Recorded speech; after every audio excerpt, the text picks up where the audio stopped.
It's in the Canadian Rockies. It's right in between Banff and Jasper, right off the Icefields Parkway Highway, maybe about 40 minutes. Abraham Lake. It's that turquoise color you see with Lake Louise and Moraine Lake. It's got gorgeous mountains around it, but it feels so rugged, like that's Lord of the Rings scenery right there. And the methane bubbles. So in the winter, this lake freezes, and the methane in the water creates these beautiful frozen bubble cascades. It's been featured on National Geographic. It's one of the most beautiful, cool things, James. Well, here's my problem, James. I want to go back everywhere I've been, but I also want to go to everywhere I haven't been. So if we need to figure out how I can. Like I said, we've only been dating just over a year. Feels just like yesterday. Just like yesterday, Kyle. yeah. You know, between the podcast and we've got some special projects that we've been doing. We actually haven't been able to get away from some of the mountainy things. Like this has become a little bit of a job for us now on the side. Yeah. Yeah, and you know, it's not anything that's going to let us leave our day job, but it's more the social connections, right? We meet these people and they have these same passions. The people we've met in the last 9 months has just been... It's been amazing. Yeah.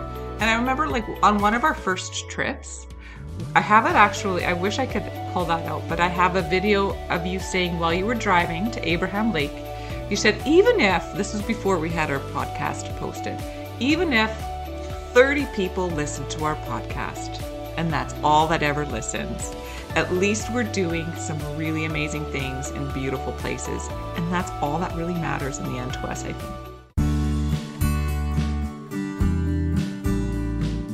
Welcome to the Winging It Travel podcast with me, James Hammond, where every Monday I'll be joined by guests to talk about their travel stories, travel tips, backpacking advice, and so much more. Right now, I'm taking the podcast on the road travelling with me, so tune in every week for short form episodes detailing all my travels alongside my Monday guest episode. Are you a backpacker, traveller, gap year student, or simply someone who loves to travel? Then this is the podcast for you. This is a casual, informative podcast designed for you to inspire you to travel. There'll be stories to tell, tips to share, and experiences to inspire. Welcome to the show. Let's get into the episode. Hello and welcome to this week's episode where I'm joined by Kyle and Theresa from the Mountain Town Ramblers podcast. Today we're going to talk about that said podcast, their previous travels, their travel philosophy, what's in store for the future, and obviously get to know the guys. So Kyle and Theresa, welcome to the show. How are you doing? Thank you for having us, James. We're doing really well, thanks. Thank you. We're doing fantastic, yeah. Yeah. That's brilliant. Keeping warm in Edmonton. Oh, crikey. Come to that in a second. So you are based in Canada and you are based in Edmonton, I presume. That's right. Edmonton, Alberta, Canada. Born and raised for me. Yeah, and the same for me. Born and raised my whole life in Edmonton.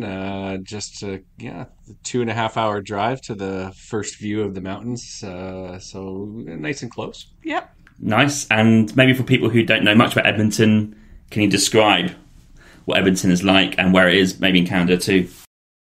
I'm going to let you describe Edmonton, Alberta, Canada. I can just give you all sorts of statistics and fun, demographics. I want some fun facts and history.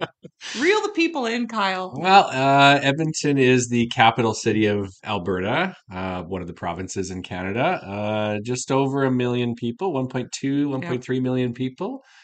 It is a... What was that little gesture you did? Gesture. Dude, I don't know if you saw that, James. She does this gesture. Is that hockey? Pop noise, and I'm supposed to know what that means. That was my under-the-table hint to talk about the Edmonton Oilers. Oh, is that hockey reference? Oh. Yeah. What's the pop noise? Okay. I don't know. Yeah, big professional Edmonton Oilers hockey team that's in the winter. A lot of people are talking about that. Mm-hmm. Beautiful river valley, probably the nicest in the country, I would say. I've been to most of the places. It's... North America's largest and longest, what do they call it? Urban parkland. Urban parkland. So we tried to walk the entire river valley through the city October. In October, and it's about 52 kilometers of uninterrupted path. And the blisters got to us at about 32. And I was hungry and needed a burger, so we stopped at 32 kilometers and called it a day. So a beautiful summer city, lots of festivals, beautiful place to hang out in the summer. In the winter, it's not the biggest tourist draw for sure, but in the summer it really is. It's a nice place. Good job. You did a very good job. Yeah, well, in the winter at least you can come check out the hockey games, which is a pretty cool deal with the new stadium here. So that's nice. And it gets pretty cold where you are, right? Like proper cold. Well, yeah, we were in Banff. What was that? 2 weekends ago? Yeah. And it definitely was very close to minus 40 Celsius with the wind chill, probably 31 with the just the regular temperature. But wow, we can get to minus 40 usually every couple of years. We'll get a spell of it. Yeah, we already had our cold snap for the year. I'm calling that done. I think we're done for the cold weather. You've done it now. Yeah. Did I just jinx ourselves? Yeah, it could get cold, James. But I think today, minus 11 or 12 today? Yeah, that's okay. Yeah, it's fine. Wow. I thought it was cold here at 5 degrees. Yeah. So. No, you're in Vancouver. It's not cold in Vancouver. Well, yeah, it is rainy. You have to say that. But yeah, it is cold, I think. Well, you just got a huge dump of snow too, right? That's true, they did. Yeah, it's all gone. I heard that didn't take well. It melted already. Due to the rain. Well, I don't feel sorry for you now. Okay, so you both are from Edmonton originally, and you grew up there as well. Correct. And what do you both do for work based in Edmonton? Oh, I get to go first. 20 years. Oh, now I'm for sure telling my age. I've been working for the government of Alberta for 20 years as a policy analyst, program developer. So politics, public service, office job, 9 to 5. Okay. I know. It's not super exciting, which is why we do go to the mountains a lot. And for myself, for the last second career for me, but the last 16 years, I'm a teacher. I'm a junior high math teacher. It's all that it sounds like. What was the first career? I was a financial controller for a government. I had a finance career. So. Fancy a change. It's sitting in front of a desk all day like Theresa does is not my thing. So yeah. I mean, I do talk about that quite a lot on the podcast. It is a thing that I guess that you have to try and keep interesting, because otherwise it can just really seem monotonous, can't it? Like day in, day out. Yeah, 100%. It was a big, I think our careers and our day-to-day life and sitting in an office and doing the kind of work we do really lent itself to us having a need for being more creative and having some more adventures in our life. Mm-hmm. And that need for some autonomy and creativity really led us to developing our podcast, actually. Would you say that's a good... Yeah, I remember when I came up with this idea and I presented it to you. Yeah. And I think we just really went with it. It was different from our, like I said, 9 to 5 jobs. And it was something that we could just go and, if anyone listened to the podcast or watched the videos, that would be great. But we didn't care either way. We just go and we do our adventures. And it gave us a reason, not that you need one, but an excuse to kind of get out and be more in the outdoors and that kind of stuff. So it's been it's what we do in our hobby. It takes up all of our time now. You know what I call it? I call it our passion project. Yes. Yeah, passion's a good word. I think that's a good description. A passion project. And it's just sort of snowballing into different opportunities, and it's been really fun.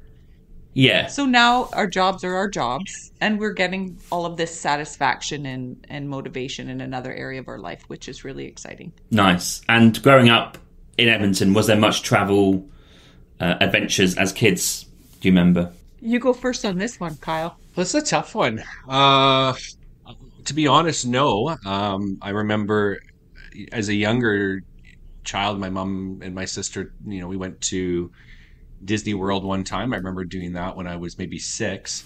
But most of the time it was actually driving out to where your neck of the woods. We had family in Victoria, so we would drive through the mountains to Victoria, and we would hang out on the island for a week, and then we'd drive home. And that was every summer for most of my childhood till my, I guess, mid-teen years, and then we stopped. So I had never gone anywhere other than Florida or BC or Alberta in my whole life until I was an adult. Interesting. Yeah. It's kind of the same for me. So my childhood travels consisted of road trips to see family in Sault Ste. Marie, Ontario. Okay. Or little weekend jaunts to the lakes in Alberta. There really was no airplane travel. There was no going outside of Canada. The first time I ever left Canada was I was 19, and I went on a girls' trip to Mexico with my mom and my sister. That was my first international travel experience. I know, I felt so proud of myself. I paid for it all by myself. And I was like, I'm not stopping. Oh, I remember my first international trip as an adult. It was my buddy, still friends today, but we went to Vancouver and Seattle just on a road trip, jumped in the car that was probably not worthy to to go through the mountains. But yeah, the first time I'd ever seen a hostel in my life. I stayed at the hostel in Vancouver, right on the beach there. It was amazing, and stayed on some cool islands outside of Seattle in some hostels. It was cool, and that was probably the thing that made me want to do that, was that adventure, actually. And then I was just like, I wanted to do more and more of that. So it seems within reach now. Yeah, that's my next question. Did that inspire you to maybe think, okay, I do want to do more, maybe international travel, not just your own country? Yeah, I'm. You go ahead. You tell me. Oh, look at us. We're both like leaning back. So for me, I remember I was graduating university, and I really wanted to get the heck out of Edmonton. No disgrace for Edmonton. Edmonton's lovely. But I was chomping at the bit to see the world. I had been living at home. I really wanted like this sense of independence, and I've always wanted to travel across Europe and live abroad. And I was going to this session with my friend who was getting information on a program called the JET program, and it was this Japanese exchange teaching program. And I really just went because I was driving her home. But I was so intrigued after listening to this information session that I applied and thought, why not? I'll try. That would be interesting. But I had never, ever thought of going to Japan in my life before this session. But I'll just try. That was the first time I was super interested in taking a huge risk in international travel, was that. And I ended up getting in and going to Japan. And I don't think I've ever looked back. I've always wanted to explore and see as many countries as I could in the world ever since that day. Yeah, for me, it was a little bit different. I was married very young at 20, and was a dad pretty early, maybe 23 or something like that. So no, I was 23 for sure. And so we were poor. I was, a couple of university degrees that we would put myself through school. And so it was mostly road trips for us. We would go to Idaho. I think we made a trip to Las Vegas one time, which isn't too far from here if you're willing to do the drive. And so lots of driving of the Western US and Western Canada. But I didn't get to Europe in my first trip, or even outside of the US or Canada, until 2010. So I was 35 when I got my first sort of real international outside of Canada or US. And in the last 12 years, that's when it's been anytime I can get on a plane and go somewhere, except for the last 2 years. But the last decade has been crazy for travel for me. So yeah. Oh wow, making up for lost time. That's exactly it. Yeah. And those road trips you mentioned in Canada and US, it's quite a classic thing, isn't it? That maybe Europeans hear a lot from guys over here, because there's vast lands to go and see, but flying's not really an option. So you get in your car and you drive, like to Ontario, for example, from yours in Edmonton. I mean, how long does that take? Well, I've done that trip quite a few times. I did it last summer, actually. I drove to Kingston, but to get to Toronto from Edmonton, let's say it's about 35 hours, give or take, I think, if I remember. Wow. Yeah. So it's a stop along the way and spend some time visiting some things. But I've done that cross Canada trip, and actually drove to Florida a few years back. Oh wow. Too. We've done the big one. I took my daughter on a big road trip about 10 years ago and stuff. That's a big one. Yeah. Yeah, so Sault Ste. Marie was 33 hours. So we not quite as far as Toronto. Well, Toronto must be 40. It must be. Yeah, I don't know. But 33 hours to Sault Ste. Marie. And I think I was telling you this the other day, Kyle, but I was 12 and my sister was 14 and my parents couldn't afford a flight because airplane tickets from Edmonton to Sault Ste. Marie or Toronto, like they're really expensive. Yeah, they are. Yeah. And cost prohibitive to most people. So that's why you get the road trips. But especially for taking 3 or 4 people, right? Oh my gosh. Yeah, and gas used to be 50 cents a liter, right? Oh my gosh, I know. But I remember my mom shipping us off on a Greyhound bus one summer to go visit our grandma in Sault Ste. Marie. Yeah, that was our first solo venture into the unknown world of Canada Greyhound station. It was a little scary, but we survived. Yes, it's crazy distances, isn't it? It's hard to even fathom somewhere as small as like UK, where like you can get to Scotland in 6-7 hours from London if you like. It's hard to kind of think of those distances as that is not like just a quick trip there. You got to stop off at here and there, and then probably get to your destination. Yeah. That's right. And it's crazy, and I think you're going to ask this later on, but like we did that trip to Florida, and that I don't know how many hours it is if you were to drive it straight, but we spent 7 weeks on that Canada-US trip, but then I took my daughter also to Europe, and we did 7 weeks. We rented a car in Amsterdam, and in far less kilometers, I don't know how, 11 or 12 countries we ended up in, and just the language zones and the different cultural experiences that you could have in Europe by getting a car and driving half a day that you wouldn't leave the province in Canada in that time. So yeah, that's funny. Unreal. I think US is obviously a bit different because they've got more people, right, and more states. So maybe Canada's quite vast in most of the country because flying back yesterday or the day before, when you're going over towards Montreal and that like northeastern part of the country, it's just snow.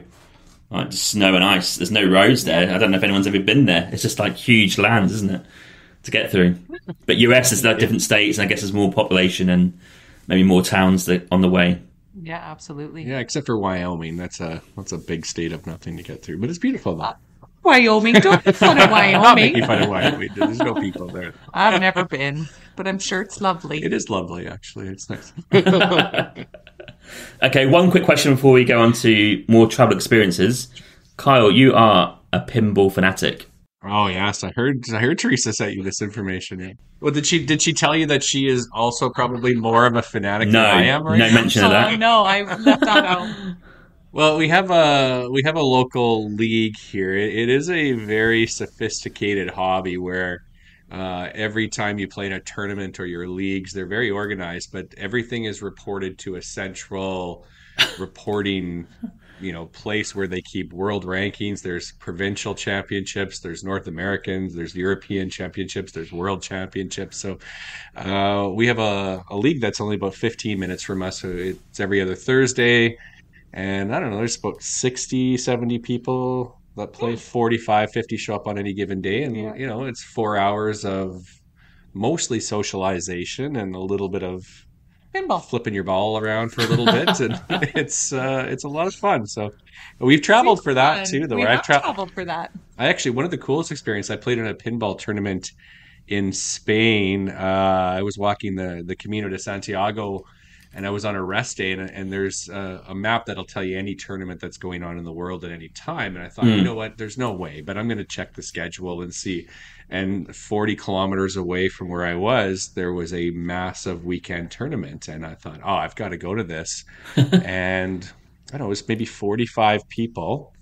Only 2 of them spoke English. And it was just this incredible experience because they're not used to having anyone that isn't Spanish there, and it's all their own friends and buddies, but it was posted for the public, and I showed up to that, and I just had an amazing time. And I've tried to actually recreate some of that here by running my own tournaments and things like that, but just the cultural experience of just the way Spanish people do those things. So you play for a few hours, and then during their siesta, they take 3 hours off from playing pinball. You all go out and eat dinner at a big table together. And, and have this beautiful time and get out of the heat, and then you go back and you finish it when things cool down. But that was cool. But it's a very good social experience, and anytime I travel anywhere, you could find maps of all the pinball machines in the world. You can just check where they are, show up, and you'll find people that you can chat with, that because you have a shared, unique kind of oddball hobby that you've got friends instantly. So it's cool that way. I really enjoy it. So absolutely, yeah. We everywhere we go, we look to see where the pinball machines are. Yeah, it was better before COVID, but there is a website that just shows you every public machine in the world, and so you just check if you're in a city, well, where are the pinball machines, and they're posted there. So it's very fun. But what are the rules? Because there's different pinball machines, right, with different layouts and stuff. Is it the same layout, or how do you compete in a competition? Yeah, so essentially the way it works is there's different types of tournaments, but you generally get 4 people on a machine. Yeah. And you get points for finishing first, second, third, and fourth, and there might be 5, 6, 7 machines you play in a night, and then you add up your points for the placings you get on a machine versus the people that you've been randomly thrown upon on that machine. And then there's usually a playoff format, or the top 8 or 4 or whatever make a playoff, and you do that. But it is interesting because you have to sort of know the rules to 2,000 different pinball machines. And someone's trying to teach me all of those rules, James. His teacher hat comes out when we go to the arcade, and I have to pay attention and listen to the rules. Yeah, we're not going to lie. As soon as this is over, we're going to play right after this. Our provincial champions are coming up in a couple of weeks here, and we both have made it. So we need to practice. Wow. Yeah. So funny. Yeah, that's a unique hobby. It's we're slightly nerdy, but fun. Yeah, it can be fun. Is nerdy a fair term? Yeah, it is. There's a lot of research that goes into watching YouTube videos and seeing how the professionals play. But yeah, it's great. It's a great international community. Yeah, it's the social aspect that is really interesting on it. So. Okay, one question about that as well. Also, I think it was a harsh question. Isn't most of it just luck? Yeah, that's what everybody says, including Theresa when you first started. Yeah. I know. I've learned, though. No, I don't know how much you want me to nerd out. Do you want to do the nerding out on this one? Well, James, you interject if I get it wrong. Sure. I feel take it away. You are a professional pinball player now. No, I'm not making any money. I'm not professional yet. Each of the modern machines, James, has its own code and series of rules. So you have to know where the shots are and the rules are to maximize the number of points that you get, depending on what mode you're in. Did I do a good job? Right. Yeah. So am I allowed to swing my camera around here, James? Yeah, I am looking at my pinball machines in my house right now. So can you see my pinball machine now? Yeah, I can see one in the corner. Yeah. Okay, so sorry, I'll put you back. But that is an older one. So the older ones, they tend to be extremely simple, and they were those ones that you plugged quarters in, and the idea was to get you to plug quarters in as much as possible. So the games were quick. But I mean, if you really care or are interested, flipper skills are really important. So you can actually control the ball when you get really good at it with the flippers. And aim. So like you can trap balls up and hold them. You can toss them back and forth between flippers. There's a lot of skill, and when when you've got your 5,000th or 10,000th game in, you can start to see it. But it's the same people that win every single year. Wow. If it was luck, it wouldn't be that. But on the newer machines that are way more complicated, the rules are so in depth and deep that you can be you might two players might hit the ball 100 times.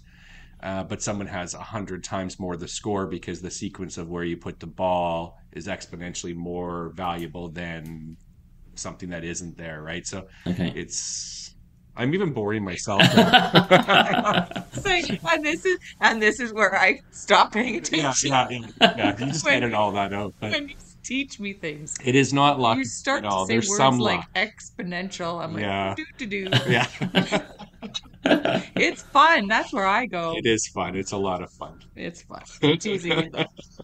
Okay, interesting. I might check it out actually, because I used to, back in the day, obviously play a lot of pinball, but I didn't realise there was like a rule to it, or like a set of rules to adhere by. You just, like you say, you put your quarters in and you try and win. I can't remember really back in the day what the rules were, but I do remember going to the arcade to try them out. Yeah, well, back in the day, you would always be just trying to get free games. So there would be a score that you'd have to accomplish, and then you get free games and things like that. And the way to beat a game is to get the special. There's always a special on the game, and then if you get that, you've won the game, kind of thing, right? Yeah. So, I've never had the special. yeah, it's fun. But I'm trying to think in Vancouver, there used to be some really good places. A good league there, and you have a heck of a tournament that used to run there all the time that they sort of shut down during COVID. But we used to fly into Vancouver every year. There'd be about a dozen of us from Edmonton would fly down and go play there. It was a lot of fun. Yeah. Used to be down in Kensington. I never went. That was pre-Theresa days. Yeah. It was a lot of fun. Actually, Seattle is really the place where pinball is the biggest in the world. The world? It's a huge mecca for it. Pretty much, yeah. Yeah, for Seattle. Was that why you wanted to go there this summer? That's where we went for our holiday. I'm learning. We did more hiking than pinball. Yeah. I think, but yeah. Okay, no more pinball. I can't talk anymore. Cool. We're now going to go to some travel experiences. Kyle, you are a teacher, as you mentioned. So do you plan a lot of your vacations or longer trips during your summer holidays?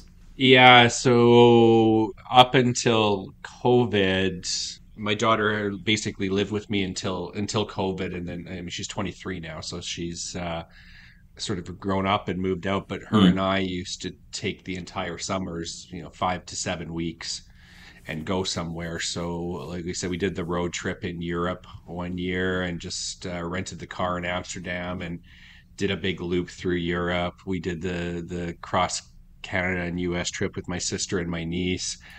We did 7 weeks in Ireland, and I don't think there was too many places in Ireland that we didn't hit. And just for us, it was nice to sort of immerse yourself in a spot for 3 or 4 days. You drive, and Europe was amazing for that because you could drive for a half an hour or an hour, and then you've got 3 days in this location, or it might be a couple hours or something. But it was something amazing. On those US trips, you might be driving 6 hours to get to something different, and you spend 3 days there or something. But summer holidays is where I don't even know why I have a house to live in the summer, because I'm never here. So. And you have a competition with your daughter to get to the most countries, is that right? She has a competition with me. I have a very funny story. I'm not sure if I've told you this one, Theresa. Do tell. So she, again, I'm divorced, or Theresa would be very surprised to not hear that. But so my daughter, her mom is also an avid traveler. So she's not a teacher, so she can travel in any time of the year. So we're lucky enough we get along. I get her for the summers for travel. She'll take her in other times. And so she's very lucky and has got 2 different parents that'll take her traveling. And so we are on that road trip, and I don't know how many countries we had been to on that trip, but we were both at maybe 16. But she had been to Switzerland and I had not. And I remember we're driving in France, and there's an exit for I can't even remember. It was Lucerne or one of the towns in Switzerland. Yeah. And I'm like, my daughter's name's Sid. I'm like, Sid, you know what? Like, Switzerland can't be that far down this road. Like, I know we're close to the border. And I'm like, I'm going to take the exit. And I go to actually take the exit. Like, let's go to Switzerland. But she knows that I haven't been there, and she has. So I would get +1 on my count, and she wouldn't. And I started to veer, and she's probably 12. She grabs the wheel from me and spins me off of it. We had to have a discussion about grabbing the wheel as a passenger of a car, but that's how serious she would take this. Like, she's like, "You're not going to Switzerland." I still haven't been to Switzerland. Oh, no. You know what's in Switzerland? Mountain towns. Mountains everywhere. That's got to be on the agenda. But so she's, when she was 12, she took it very seriously. But no, neither one of us. It's not a competition. It's so we just enjoy traveling. So, but at a young age, she took that very seriously. What was the experience of driving in Europe and on that trip for? I think it said, was it 7 weeks? Like, was that quite easy? If someone listens right now, is it quite easy for Canadian to go to a European country, rent a car. I guess you have to take it back to the same place. Maybe a bit of logistics. Yes, sorry, yeah. So 2 times I rented a car. Once was in Ireland, and our flight left Dublin both times. So we did the sort of the loop around Ireland. Yeah, went into Northern Ireland and came back. And we actually got into some of the central regions, so it was cool. But the one thing I was very surprised about was the car insurance. So I got a really good deal on the car. We got the car for the 7 weeks. I want to say I didn't pay more than $600 or $700 for the entire summer with the vehicle. But when I showed up and I had talked to my insurance company and I thought I was set up with insurance, but when I got there, they were very clear that I was not set up with insurance properly and I would have to purchase theirs. And at the counter, I don't know if I got taken or not, but it was another 700, I think, euros that I wasn't expecting. So I would be double, triple checking the insurance situation because they said my insurance was not valid there. And so I had to buy that, and that was more than the rental itself. In the mainland Europe, the problem we had when we got the vehicle, we had a plan to go to a lot of different places, but when we rented the car in Amsterdam, it was very clear in the rental agreement that there were certain countries that car was not allowed to go into. Oh. So we were planning a trip to Slovakia, Czechia, Czechia. We were maybe even going to go into Poland, but it really can't leave Western Europe. There's some sort of agreement, at least when we were there. They're just not insured when you get into Eastern Europe. And so we actually had to park the car in Austria and then hop the train and then get back to the car in Austria, which was a little bit of a delay. So I guess checking the fine print, we didn't really do that particularly well. So. Okay, and what are some of the highlights of that European trip? We enjoyed France. We spent a lot of time in France. Both my daughter and I are a bit of foodies, so really finding some beautiful food. We were in Monte Carlo. Can't remember the name of the town, but Monte Carlo is sort of just at the base of a mountain right on, of course, the Mediterranean, but there's 2 or 3 towns up the mountain. Okay. From Monte Carlo. Monte Carlo is quite expensive to stay in, but if you work your way up about a 10 or 15 minute drive up this mountain, it's quite reasonable. And right at the very top, there is this hotel, and it's a couple hundred years old. And the guy, the owner of it, he bought this hotel. Apparently, he was a chef or a sous chef for the Queen of England or something like that. He tells us the story, but he's a 2-star Michelin restaurant, which I didn't know, right? Yeah. Wow. But I booked this hotel on Booking.com for $99, and it's a hotel, 12 rooms or something. Napoleon used to stay in it in his conquest days, kind of thing. Like the history of this thing is insane. Wow. And there's a 2-star Michelin restaurant in the hotel, which he serves at. So, you believe his stories because he's got the guide right in the rooms to prove it. But my daughter and I, we spent, I don't know, I think it was 250 or 300 euros each on that 9-course meal. But that was stunning because you got to sit on the balcony. You could see the town of Monte Carlo from the balcony of this hotel. It was pretty phenomenal to be treated to that kind of culinary experience. That was amazing. Italy is gorgeous. I can't say enough about how beautiful that country is. I mean, Prague's a beautiful city. I'm a bit of a social studies nerd as well, so like Bratislava, to see the old sort of communist architecture still sort of built into the day-to-day society was pretty kind of cool to see as well. So I don't know, I enjoyed those places, but I'm talking too much now. No, you're not. You have lots of cool travel stories, though. Yeah, I did enjoy. Belgium was a lot of fun too. I enjoyed it. Okay. And Theresa, I want to hear about your Japan experience. Quite a unique experience to live in Japan. I know I've got a friend here who done, I think, a similar to you, like 2 years in Japan post university, I think, and he loved it. So where were you based and what was your plan for the year? Yeah, it was quite the experience. Like fresh out of university, I had never lived outside of my childhood home. So I was new and green in terms of travel, and I felt like I was not thrown, but really like thrown into this entirely new world, all out of the blue. And not really well prepared for what I was about to experience when I arrived in Japan. No language. And this was a long time ago. This was back in 2002. Oh, I'm aging myself again. People will figure out how old I am. But 2002. So there was I did not have a cell phone, James. I had an email that I had access to once every 2 weeks. I didn't even have a laptop. There was no like Google Translate or any aid to help me understand the language. And I did not speak a lick of Japanese when I got there. So it was a sensory overload, to say the least. It was really culture shock, really is the best way to describe it. But there were so many amazing other teachers from all around the world that sort of formed like this really wonderful supportive community. And we relied a lot on each other for that sense of normalcy and connection, and just even having people that we knew that we could speak our language to and connect with and help us through some of the challenging times. Because it was really hard. I was based in a city called Aki, and it's on the island of Shikoku. And I don't know if you know this about Japan, but most places in Japan are accessible by train. But this little city that I was in did not even have a train station. It was so remote. It was a tiny little fishing village. And a lot of the people that lived around me in the little mountain villages had never even seen a gaikokujin, or an outsider, as they would call me when they would see me. So it was super remote, a really eye-opening experience. But by the end of that year, I could speak Japanese.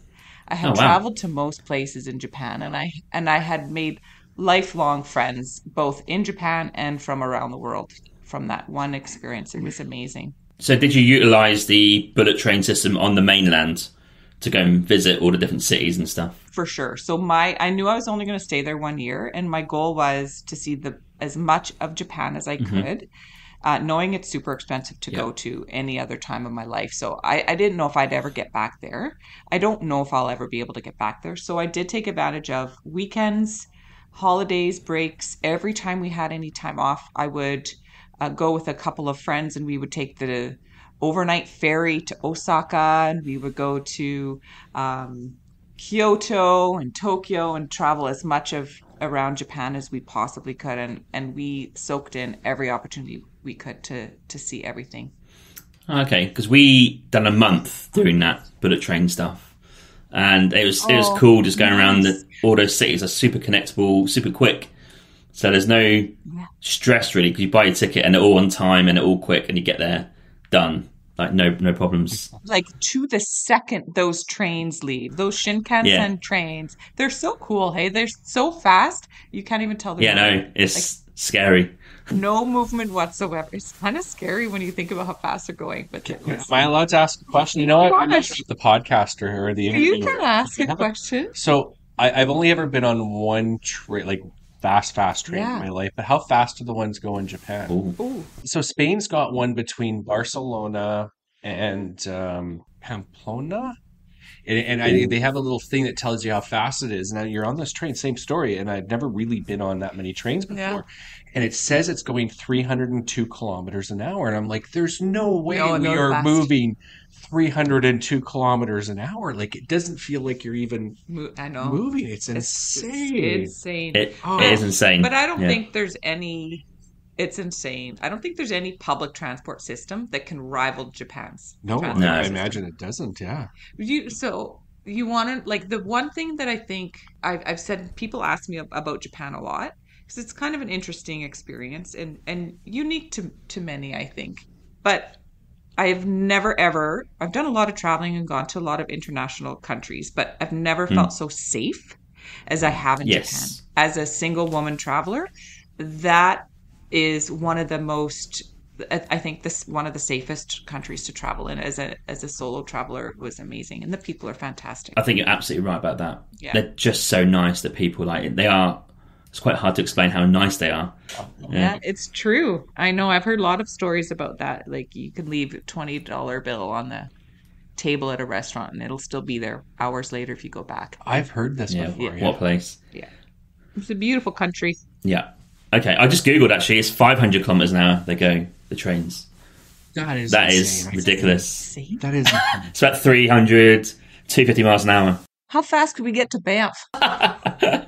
in less than an hour. That's what I mean. So like you can plan your trip in Japan using the bullet train system, and it's not even a chore. Yeah. Like you can get one side to the other in super quick time. It makes traveling better because you're not wasting time on trains or buses. Everything's so efficient. Yeah. Well, that's. I know. I'll have to put that on the list, maybe. Okay. The list is long. I know. It's true. Very long. I think it increases every week, I think. Yeah. And Theresa, what was maybe like, I don't know, top 3 favourite places in Japan that you experienced? Kyoto for one, for sure. The temples and the history, and it was, oh my gosh, it was so beautiful. We went in the fall, so we had some beautiful autumn foliage there too. But I remember seeing I ran into a maika-san, so not a geisha, but there's another level, a maiko-san on the street, and she was just so beautiful. But the backdrop to this beautiful symbol of ancient tradition was like these modern skyscrapers. And so that's the one thing that stood out for me the most in Kyoto was this dichotomy between this gorgeous traditional architecture and history juxtaposed with this modern, like crazy modern landscape at the same time. It's just beautiful how they merged those two together. That's one thing I appreciate the most about Japan as a country itself. So Kyoto for one. Oh, can I say food? Yeah. Oh, Well, my main experience, I said, was food. just say food too. With the food. Forget the culture and architecture. I know. No, it's just the food. The food. So I did a lot of experiences. Okay, I'm gonna say food for one. And then I have to say, like, the people. The people were, I worked in several schools, so I was contracted out by an educational district. So I taught in about 20 different schools. So I met a lot of different people and families and kiddos. And they were just always just the most welcoming, lovely people. And they would just treat me like their own family member when I would come to their tiny little town. They would feed me beautiful homemade meals and they would take me on little hikes and drive me around to see all the cool places in their town. I was just so overwhelmed by the hospitality of the people in the tiny little towns that I taught in. So I can't really sum it up into one. The people. No, that's fair. And I love Japanese food. What was their reaction to you speaking Japanese? Like, obviously, that's a hard language to learn, but like, what was their reaction when you actually spoke to them in, I guess, their language? Like, I can't imagine what they'd even say. Well, it was entertaining to say the least, because the last thing they would expect to come out of my mouth was anything in Japanese. So the reaction was shock and surprise, and then that they would either laugh or be just like, "Whoa, can't believe this white lady is speaking Japanese to me." It was fun. It was fun. I liked to confuse the cab drivers too when I would ask them in Japanese how to get places. They would just... Because if you can really like nail a language in a country, you've got an extra thing going there. You can really like maybe get down to real local places and ask them, and not just be a tourist. You can get stuck in properly. Yeah, and it was one of those scenarios where I really didn't have an option. I didn't have a choice but to learn that language. If I didn't, I wouldn't be able to tell the cab driver where I was going. There was it was something that I had to do, but I'm so glad that I went when I did. I didn't have the technology at my fingertips to help me.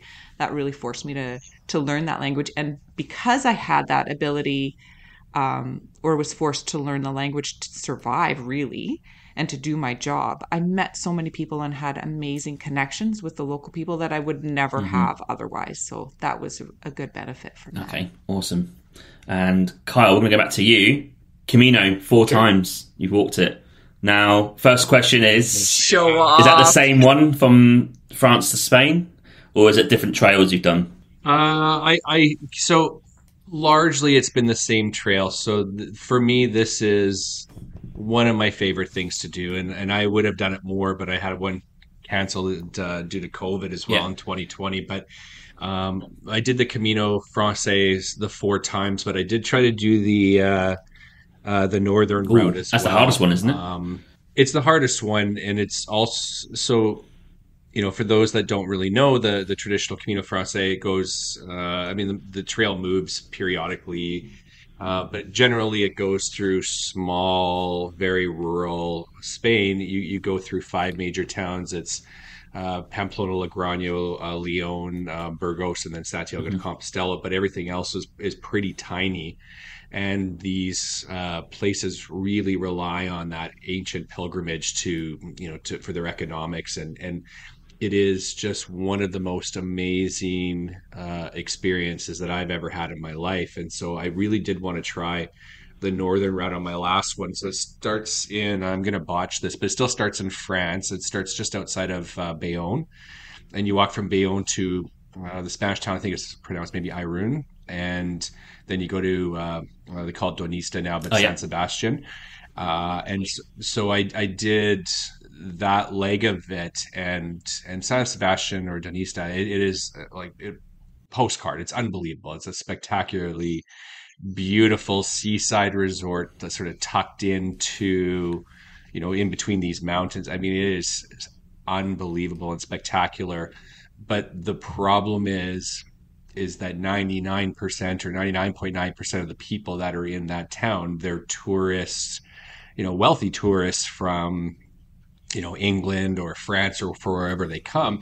And I'm the smelly, sort of dirty pilgrim walking through their beautiful, very, posh town. And all of the towns along that northern route, or a lot of them, are going to have that same feel. And so after a couple of days walking that northern route, I'm like, no, I don't want this tourist experience all the way through. And again, not to take away from that northern route. I know lots of people that have done it, but the thing that connects me with that main route is everybody that's there is kind of there for the same thing. So you have that social bond. You're in a town of, maybe you're in Lorasonia and there's 400 people or 600 people in this town. And that everybody on a patio on the 3 restaurants, that are side by side in the town, they're all pilgrims and they're all walking, or they're extremely local people hanging out at their local bar. And so you get this very family and community feeling. Whereas when you're in a San Sebastian, you are one of a million tourists, and it just isn't the same for me. So the beauty of that northern route is unbelievable. Some of my best pictures of the Camino are from those 2 days, but it didn't have that same feel or that community for me. So I actually took a train from San Sebastian to Pamplona then finished that one on that main route. Yeah, it wasn't for me, but it was gorgeous though, for sure. Okay. But it was missing that experience. But yeah, I've done a little bit at the end of the Camino this year, the Finisterre. You get to Santiago and you carry a little bit more around Galicia at the end, but we just done that end portion as one trip and finish in Santiago. Did you do the 7-day loop or just the 3 or 4 day walk from Finisterre to Santiago? Yeah, 7-day loop, but we didn't do 1 day, so it was 6 days in the end. Because the last day, traditionally you get to Santiago and you carry on, but we wanted to finish in Santiago, so we reversed it to start at where you would finish. So there's hardly anyone going our way because the people were coming the other way from Santiago to Muxia at the top. From Santiago. But we decided to reverse it and finish in Santiago. But the last stretch to Santiago was main along the road. So we got to, I think it's the penultimate day. So the penultimate day, we just got a taxi to the last stretch and done that final walk. But real good experience. I really enjoyed it. And it's a cool vibe, but actually quite quiet on that route. Not too many people. Well, it's a bit tougher too. It's I've done it just the one time, and then I took the bus went from Santiago to Finisterre the first time, but I just didn't have it in me to do it. But it is beautiful, and I'm curious though. Did you find that same sort of community in a 7 or 6 day walk that you think you might have in a 30-day? Was everybody still, really that's what I found on those 30 or 29, 32-day walks, is that you start to know everybody on the trail and it's the same kind of people. You get a few new people, but everyone is just so friendly and so nice. And that one's a little shorter, so I think it's you get a lot more maybe like touristy or different people I found, but I don't know if it's the same or not. But Yeah, I wouldn't say it was like the community where you see them as you go, because first we're doing it reverse to what people are normally doing. So the people we met at the hostels were really nice, and we got to exchange stories, but they're going the opposite way. So we never actually saw them on the route. And also we took a few Airbnbs instead of the actual hostels. So I think you would take the hostels, right, or the pensions, whatever they call them, or the albergues. The albergues. Yeah. So we met people, but I wouldn't say that it was like the community we kept bumping into. But we did actually finish there at the town where you finish or start, whichever way you do it. We did see a few people there that we bumped into on the way. That's like a bit of a hub. Yeah. No, it's a beautiful Galicia's. I mean, it kind of reminds me a bit of Ireland. I think it's all green and lush and quite hilly, small towns, and wet, and it's gorgeous. And I don't know. I think Theresa. I think she is maybe going to wanting to do it at some point. Of course, I am. You know, I'd want to. Yeah, washing your own laundry by hand in the 40-degree Spanish sun. Yeah. I'm no princess. You can wash my laundry for me. I have no problem with that. I did offer already, didn't I? Yeah. You heard it here first, folks. Oh. Have you done it start to finish in one go? Have you done that? Or have it always been chunks of it? No, I did all 4 times where start to finish. So that's like 500-ish miles? Ish 800 miles, 800 kilometers. Okay, yeah, roughly 500. 492 or something on the numbers. But the only exception is that last one I ended up doing just a little bit less, because when I took the train to Pamplona, I think Pamplona is the 3rd day, so I think I lost like 20 kilometers or something on that last one. But but it was it's all good.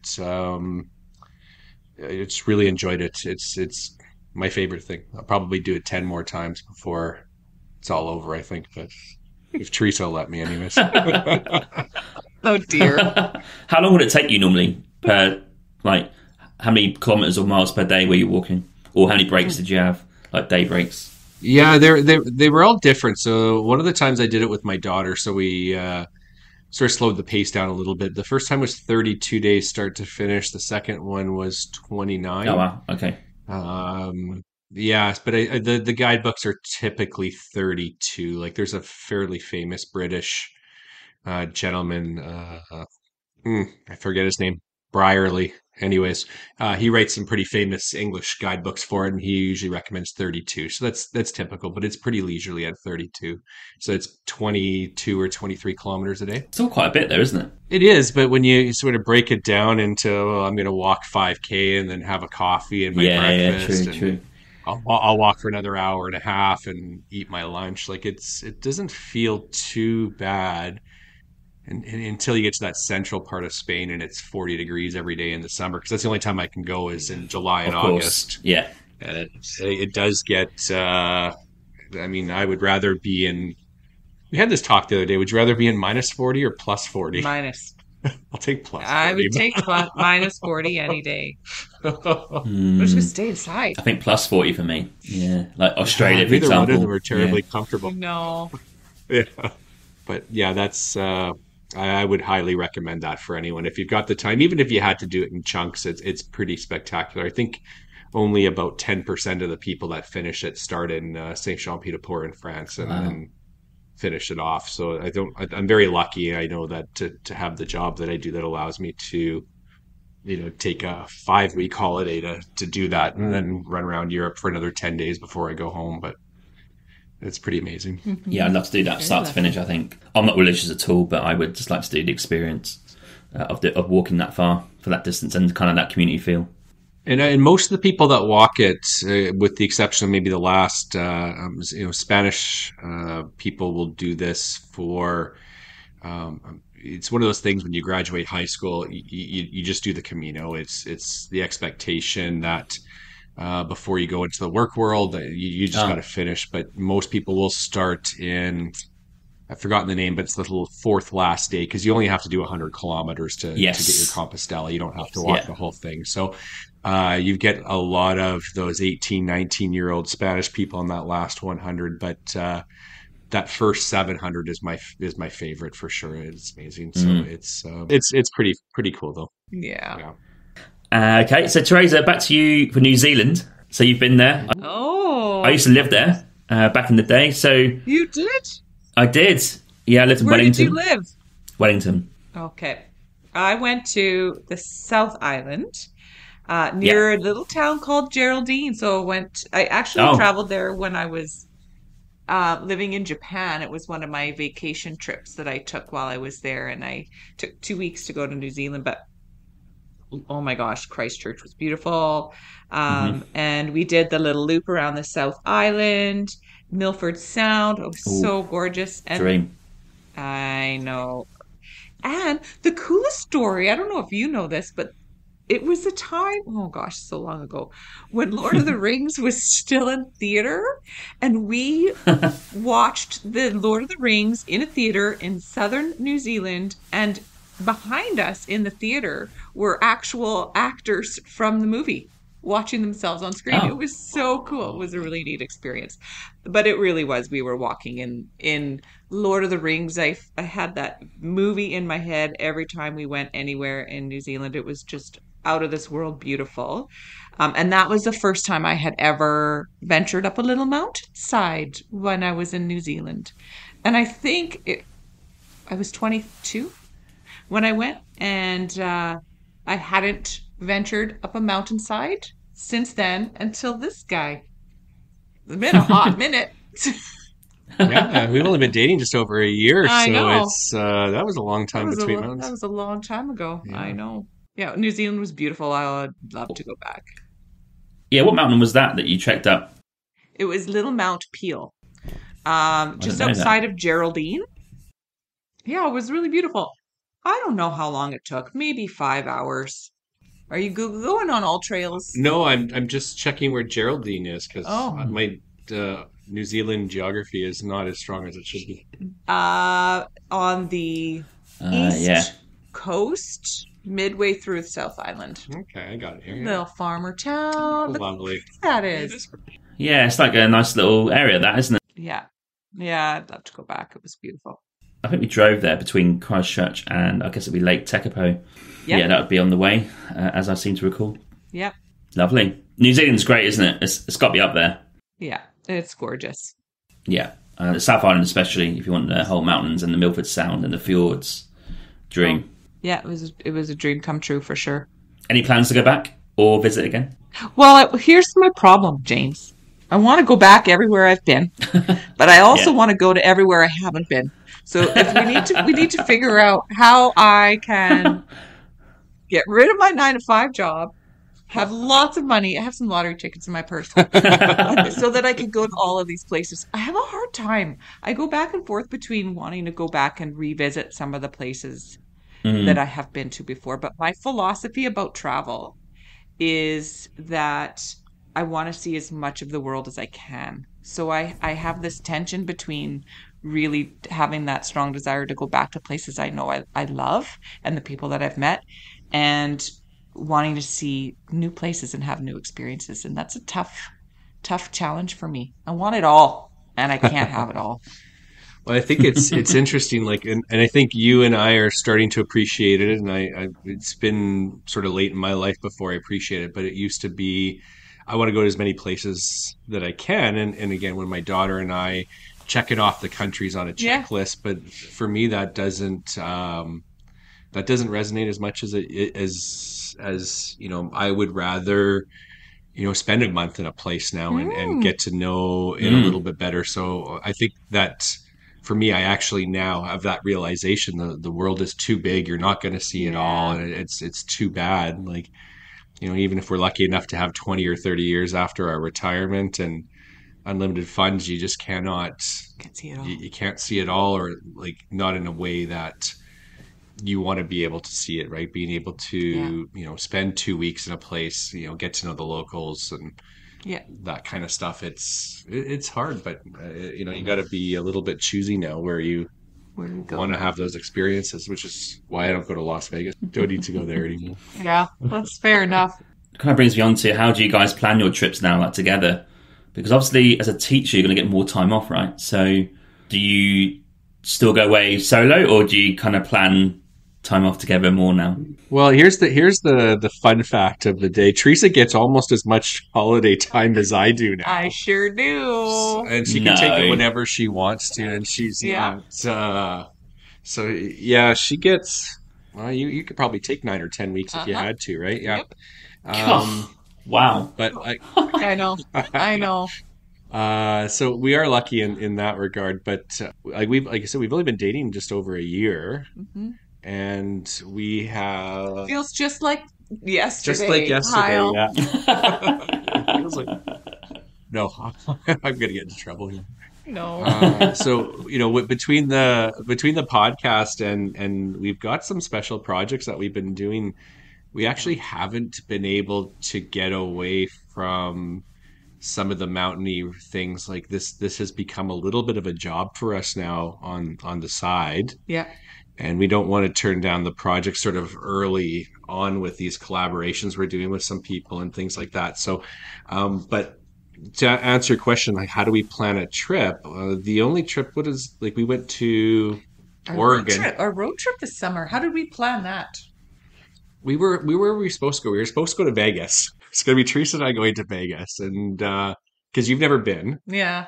And I just think everybody I know got married there. I think I've been there 20 times or something stupid like that. So, whoa. But we started with the podcast, and then we decided no, we should go do something in the mountains somewhere. Let's go find an outdoor adventure for both of us. This is pretty new.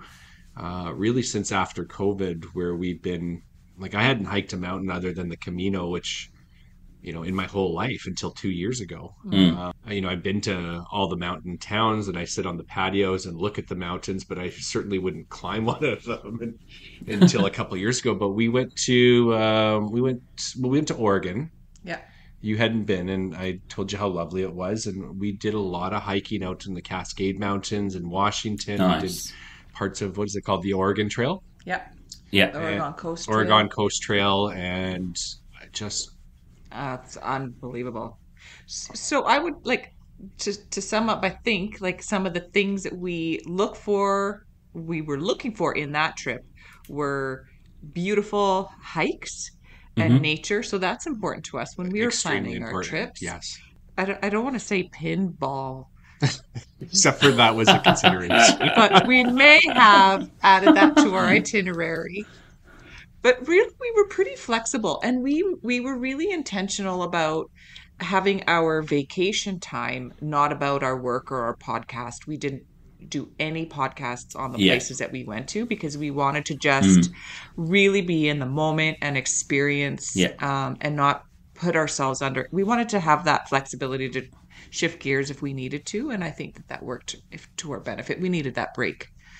Yeah, and the nice thing about it now that we're more mindful when we travel for the podcast, and because we have to be now, you don't just show up and it has really given us the chance to we plan things really well before we go, and we make sure that we are getting the most sort of experience when we're there. And so making sure that we saw that rainforest, which is what world's largest coniferous rain. What's I'm making up a lot of words right now. I know you're good. Yeah, it's just beautiful. North America's largest coniferous rainforest. Oh, that was so pretty. Was it Tillamook Trail? Is that the redwoods? Tillamook? No, that's on my bucket list though. Yeah, I think that's you're testing my U.S. geography. It's a little farther south, I think, northern Oregon, southern Oregon, northern California. But this is a green like rainforest, like you would imagine in Costa Rica or Brazil or something like that. It is a very unique sort of climate zone. It's unbelievable. Yeah, like it's basically, if you check out Astoria, Oregon, it's just right outside of that area, and it was beautiful. Yeah, I can't even imagine that I've seen anything much more beautiful than that. Yeah. So the nature's a big part of our what we want to do when we go somewhere. Yeah. Okay. Let's go on those adventures. And you've explored a lot locally, right, as well, in terms of nature, like the Rockies and where you live, which for some people is also a dream to go to the Canadian Rockies and go and check it out. So do you prioritise that for part of the year for your trips as well to make sure you see your local area? Well, we go on a little mountain trip once a month. Okay. To the Canadian Rockies. Yeah. So living where we do, I mean, we joke about Edmonton, but it's really equidistant between Jasper National Park and Banff National Park. So we have the luxury of being able to choose, are we going to go to Jasper or are we going to go to Banff? And it's a short 3 to 4 hour drive to either park. But I mean, that's short for us. Yeah. Throw in some music and have us grab a couple donuts and we're good to go. It's nothing for us anymore, but we go once a month to the Canadian Rockies. Yeah, and then we do some exploring around Alberta too. We do, yeah. We definitely, like, just even on a random weekend, we'll explore the trails and the things in and around town as well. But just again, because of a lot of the things that we're doing right now, we actually just wrote a travel guide for some people as well, so that kept us going back there for a while, so we can do that properly. And then we'll be there for a few more months. So like the 2023 year for us is going to be a lot of British Columbia and Alberta. Just getting into those areas and finding the places that the tourists don't generally go to and that they're sort of missing out on and things like that, and trying to get that out into the podcast for sure. And then I don't know, is it going to be Europe? Yeah, I'll let Theresa pick. I've been to a lot of places, so I'll let her choose this James, one. you're witness to that promise. But if you go to Switzerland, though, you're going to have to explain that to Sydney. So No. She can come. So funny. I know it's so hard to pick. And we had this dilemma and it was kind of funny. And looking back, I think, what were we even complaining about? But when we were starting some of these collaborations, we knew it was going to take us back to the same place several times. And again, that there comes that tension of, okay, we're going back to this. We actually had this conversation. Are we going to get bored of Banff? And like, what a dumb question. It's one of the most beautiful places on the planet, and we're thinking that we're going to be like bored or in any way put out by having to go back there so many times. But the challenge, like you were saying, Kyle, is finding new things to do every time we go, and that intention, I think, is being really, it's been really eye-opening for us. And when you get off of the 6 or 7 main things that everybody does, the top 10 list, you're finding things that are more spectacular, I think, in many ways, right? Like how many times in the last couple of trips we've gone, I think we say it quite frequently now, is I cannot believe we have lived here for so long and have never seen this place. And I have gone to Banff many times. But even now, after several visits, we're still uncovering places that we had never gone to before. And I feel kind of dumb and silly not having gone to these remarkable places. But I think that that's most people's experiences, right? Like you go back to the things that you're comfortable with or the top 10 things on your list. But we're really finding new little gems, aren't we?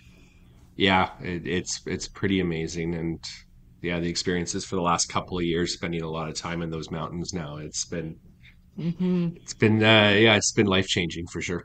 Okay, I think Canmore is one of my favorite places I've ever been to, especially in sort of May, June, when it's going to be still snow-capped. I don't know if it stays snow-capped throughout the summer, but when I was there, I went like going for a coffee at Blondie's, which is like in town, and you see all the mountains around. It's just Canmore was a bit more set back, so you can look around 360 and see all these amazing mountains, where Banff, I think you're more in it, but you can still see the mountains. But I found Canmore just a little bit more of a charm. Loved it. Love to go back.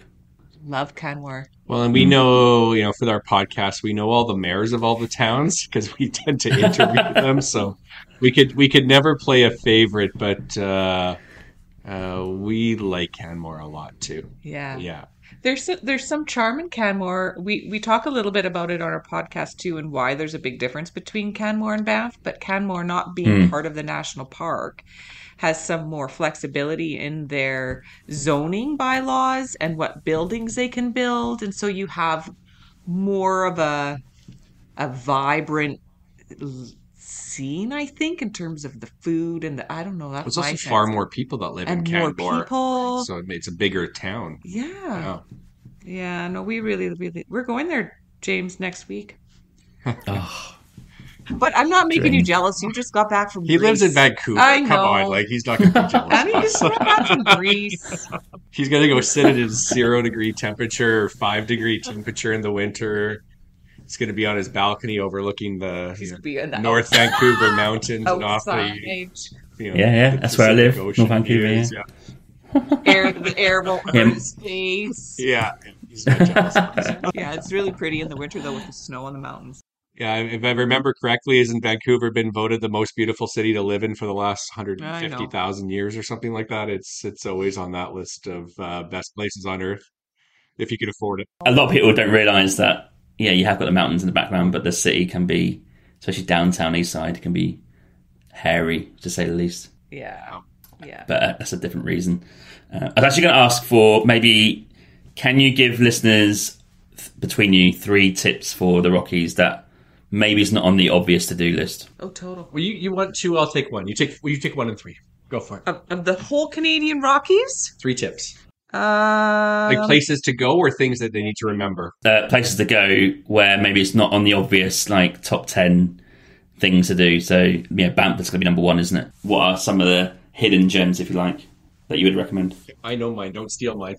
I'm not going to steal your... Okay. It's in the Canadian Rockies. It's right in between Banff and Jasper, right off the Icefields Parkway Highway, maybe about 40 minutes. Abraham Lake. Abraham Lake. I know. Oh, wow. It's got the little... Was that yours? No, but go ahead and explain why Abraham Lake is so impressive. Okay, well, first of all, it's massive. It's that turquoise color you see with Lake Louise and Moraine Lake. Yeah. It's got gorgeous mountains around it, but it feels so rugged, like that's Lord of the Rings scenery right there. And the methane bubbles. So in the winter, this lake freezes, and the methane in the water creates these beautiful frozen bubble cascades. It's been featured on National Geographic. It's one of the most beautiful, cool things, James. There's viewing spots. People drive there in the winter just to see these really cool bubbles. It's so windy there. The ice is always clear. It blows the snow off. It blows the snow off, and so you just walk on it. And it's just crystal clear ice, and you can just see all these bubbles. That's my one. Don't miss Abraham Lake. Okay. So. And it's outside of the park. It's on Crown land, and so lots of people in the summer camp there for free. Oh. Yeah, just pitch a tent anywhere you want, Yeah, that's my tip. What's yours? Canadian Rockies, I am going to choose Jasper. That's not so surprising. No. That's not a hidden gem. No, but I am going to choose Jasper, and I'm going to say you can't, they've closed it for camping, but Theresa and I did the Tonquin Valley. Did I steal yours? Yeah, you did. So we did a 3-day backcountry hike in the Tonquin Valley. Now you can go in and come out the same day. You can't camp anymore because there's a caribou problem there with the populations. But anything in and around Mount Edith Cavell. Stunning. And again, I like the mayors of all these towns, but if you're looking for beauty, you're going to Jasper over Banff. You don't have the amenities that you have in Banff, but the rugged wilderness beauty. And the tip is this: in the middle of the summer on a 25-degree day, you will find parking at every single amenity in Jasper without any problem whatsoever. In Banff in the summertime, it's like winning the lottery to get a parking spot somewhere, right? So if you are going to go for a summer holiday in the middle of peak season, it's Jasper you want to go to. I think Banff has its charm in September and even like January when we're going, or December when we were there, but the hiking in Jasper I think is even better than Banff. Okay, take it away. Look at the fingers, James. Like I have an idea and that I'm very excited about. My first time here was this year, Again, lived here my entire life. I don't know what the heck I've been doing with my life. Kananaskis. Oh. Kananaskis country is this conglomeration of provincial parks and recreation areas, and it's just east outside of Canmore.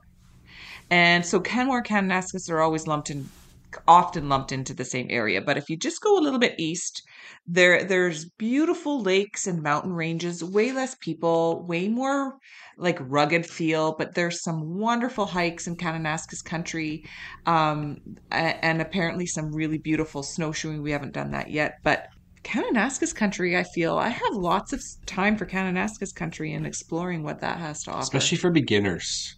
Yeah. There's a lot of And really good, epic hikes for beginners. Yep. Ooh. Yeah. And Kananaskis country is home to Alberta's only Nordic spa, which I think was better than the Banff Hot Springs. Oh, the Nordic spa was way better than the Banff Hot Springs. Yeah. So if you're willing to spend the $100, 120 bucks. Yeah. That Nordic spa, it's like, it sounds like it's outside. It was -18 when we went there, and it was night, but hot, warm, and cold pools, and you're supposed to rotate between the three of them, then rest for a little bit, and then kind of repeat the process of that. Yeah. And going into 5-degree water when it's -20 outside. It's an interesting experience, but we're tough. Yeah, it wasn't bad when you got used to it. But a 40-degree pool when it's -20 outside is amazing. Is it lovely? Amazing. It's lovely. Yeah. So yeah, don't drive past. If you're coming from Calgary, going to Banff, don't skip past Kananaskis country. There's some amazing, beautiful hikes in that countryside. Yeah. Got it. You've given me 3 tips there that I've not done. See, James, you just come. Let us know when you're going back to Canmore, and we'll help you out. Do I get a 4th one? Can I say Mount Robson as well?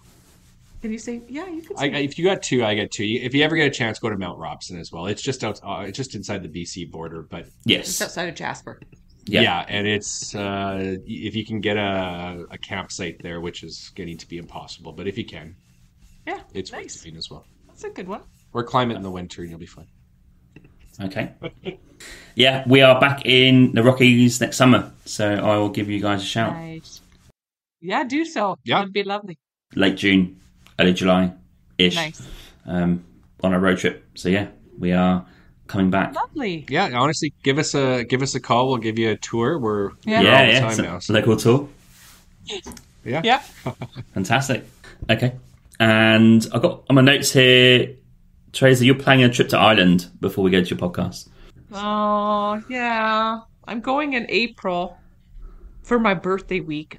I may have been very impulsive when I planned this trip this summer. So I had, full disclosure, Karen is my boss. Karen, I had booked it before I took holidays off and had confirmed time, but I didn't care. Booked a trip. Sometimes you just have that. You just need to go. I had itchy feet. I needed to go.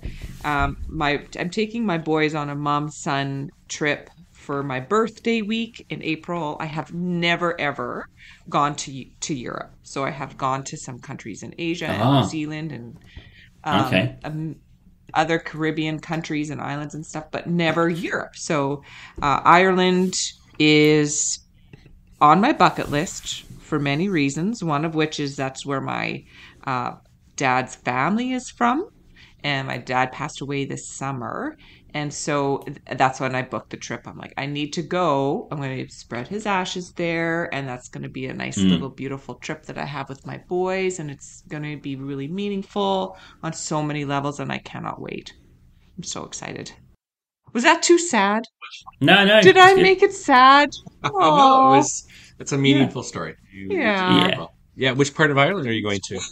We're going to base ourselves in Dublin because, James, contrary to Kyle's comfort driving internationally, I am not very comfortable. So I have booked a beautiful fancy hotel along the river within walking distance to everywhere that I want to go.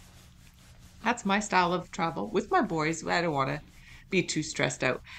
So basically base ourselves in Dublin and then do some day trips tours to Galway. I want to see is it Cliffs of Moher? Yeah, I don't know the pronunciation. I don't know looks either. like mohair, but I think it's more. I think you're right. Cliffs of Moher. Yeah, it's a minefield. I'm going to do a hike a mountain without Kyle. The Wicklow Mountains. What? Wicklow Mountains were beautiful, yes. See? Yeah, the Wicklow Mountains I want to go to. If it's not raining. Mm-hmm. And then I want to, if I can have time, I want to go over to Dingle. Yes. Yeah. Okay.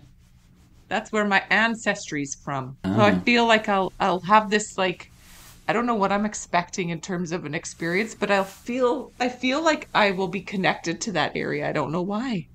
Okay, I so have a I have a premonition. question for you too now. Oh, okay, what? So for me personally, I found, like, if all the places I've been to in the world, I haven't been to Japan, but the nicest people I have ever met are in Ireland. Every time that you pull a map out, you've got 14 people on you asking if they can walk you somewhere Really? to where it is, especially in Dublin. And so you've been to Japan, and I've heard Japan is the friendliest place in the world to go. But you have to tell me how it compares, because I haven't been to Japan. But you will find people will, like... I'm going to do a social experiment, walk around randomly with a map pulled out. Who carries a paper map now? Me? Do you? Oh. Data isn't free. Great Come on. Well, it is now. In 2015, data wasn't so readily available. We just all blindly walk the streets with our Google Siri telling us where to go and turn. Well, I'm not paying $15 a day for data on a 7-week trip. It's a fortune. Anywho, that's my Ireland trip. I'm very excited about it. It'll be really meaningful on lots of levels. Yeah, that'd be a great trip. Ireland is a trip in itself, Yeah. I think. Yeah, I'm excited. Okay. Mostly for the pubs. They're good. I'm excited. You get a lot of for the those. pubs. And every single one of them will give you some sort of entertainment in the evening. I'm Yes. down with that. Yeah. I think that's one of the main things. Go to a random pub, wherever it is, maybe like more in the country, and just see what happens. And then I'm sure there'll be a little band playing there with a pint of Guinness, Yeah. I imagine. So exciting. Lovely. Okay. We're going to move on to your podcast, the Mountain Town Ramblers podcast. Please tell the listeners what is the idea of your podcast and what are you intending to showcase with it? Do you want this one? Well, I can start. Sure. Let me know if I forget anything. Well, because really the podcast was Kyle's brainchild. Really, that was your idea. You invited me along your journey with you. But the idea is that we're kind of, I don't know if you picked up on it, James, we're kind of getting old-ish. We make fun of ourselves a lot for being old. But really, like, we're not really. But the idea is we're kind of settling into a second phase of our lives where we're really looking for adventure and learning new things and challenging ourselves. And so the mountains and the hikes that we do are just one aspect of that challenge. That's the physical challenge that we're sort of creating for ourselves. Another challenge is like having this space to be creative and share our stories through this really weird platform that's really challenging ourselves intellectually to figure out how to use the technology and how to get our voices and our stories out there on this new platform. So we're learning a lot as we go there. And then it's also taking some creativity to learn and to be the podcasters. But I think we're both, it's fair to say we have some storytelling element to ourselves. So the goal of our podcast is really for ourselves to challenge ourselves and to explore these new places, but also to encourage people who may be in similar situations as us, where they may not be comfortable traveling. They may want some additional information to feel like they can do the things that we're starting to do at our age and stage in life, and take away some of those barriers that people may feel when they're going to new places and trying new things. And that's what we hope our podcast portrays to people who listen. How did I do? You did really good. But there's a but. No, I have a little story. I feel for me it was like this life-changing moment, which is why this podcast maybe exists. But I've told you this one before, but I was supposed to go to Spain in 2020 to do that Camino, and of course nobody's traveling in 2020. And I am at my school, and I'm chatting with some teachers, and it's June. I'm like, what am I going to do? Like, I'm supposed to be in Spain. And someone told me that, well, go to the mountains, go hike a mountain. I'm like, what? Like, go hike a mountain? Like, why would I go to Banff and walk up a mountain? That doesn't make any sense at all, right? You go to eat food and, whatever. So I live alone, and I've lived alone since my daughter moved out, and I was finding it very difficult to have those social connections with people, but you could do it outside, right? You could go on some hikes. And so I remember posting on Facebook, I wanted to go and do 20 hikes over the summer. And I just invited anybody who wanted to join, anybody. I didn't care who you were. I didn't care if I knew you or not that well. But we're going to do 20 hikes in Banff and Jasper or wherever in BC. And those filled up within, I don't know, 3 or 4 days. And I had my 20 hikes with 50 different people all booked. And like, for me, that changed my life, because I never remember appreciating the nature and the land and all of those things that are there.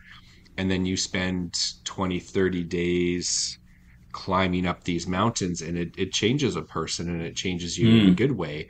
And so I wanted to tell that story. And I know for sure that from people I know and the emails that we get, that it did motivate people to do the same thing. And so, instead of going to Las Vegas for the 20th time, I'm going to climb that mountain instead. And it's even more accessible too. Like, it's free to climb a mountain if you can find the parking spot. It's just something that is easy. And I think all around the world, most people have access to some kind of mountain somewhere. Like, they're not rare. Yeah.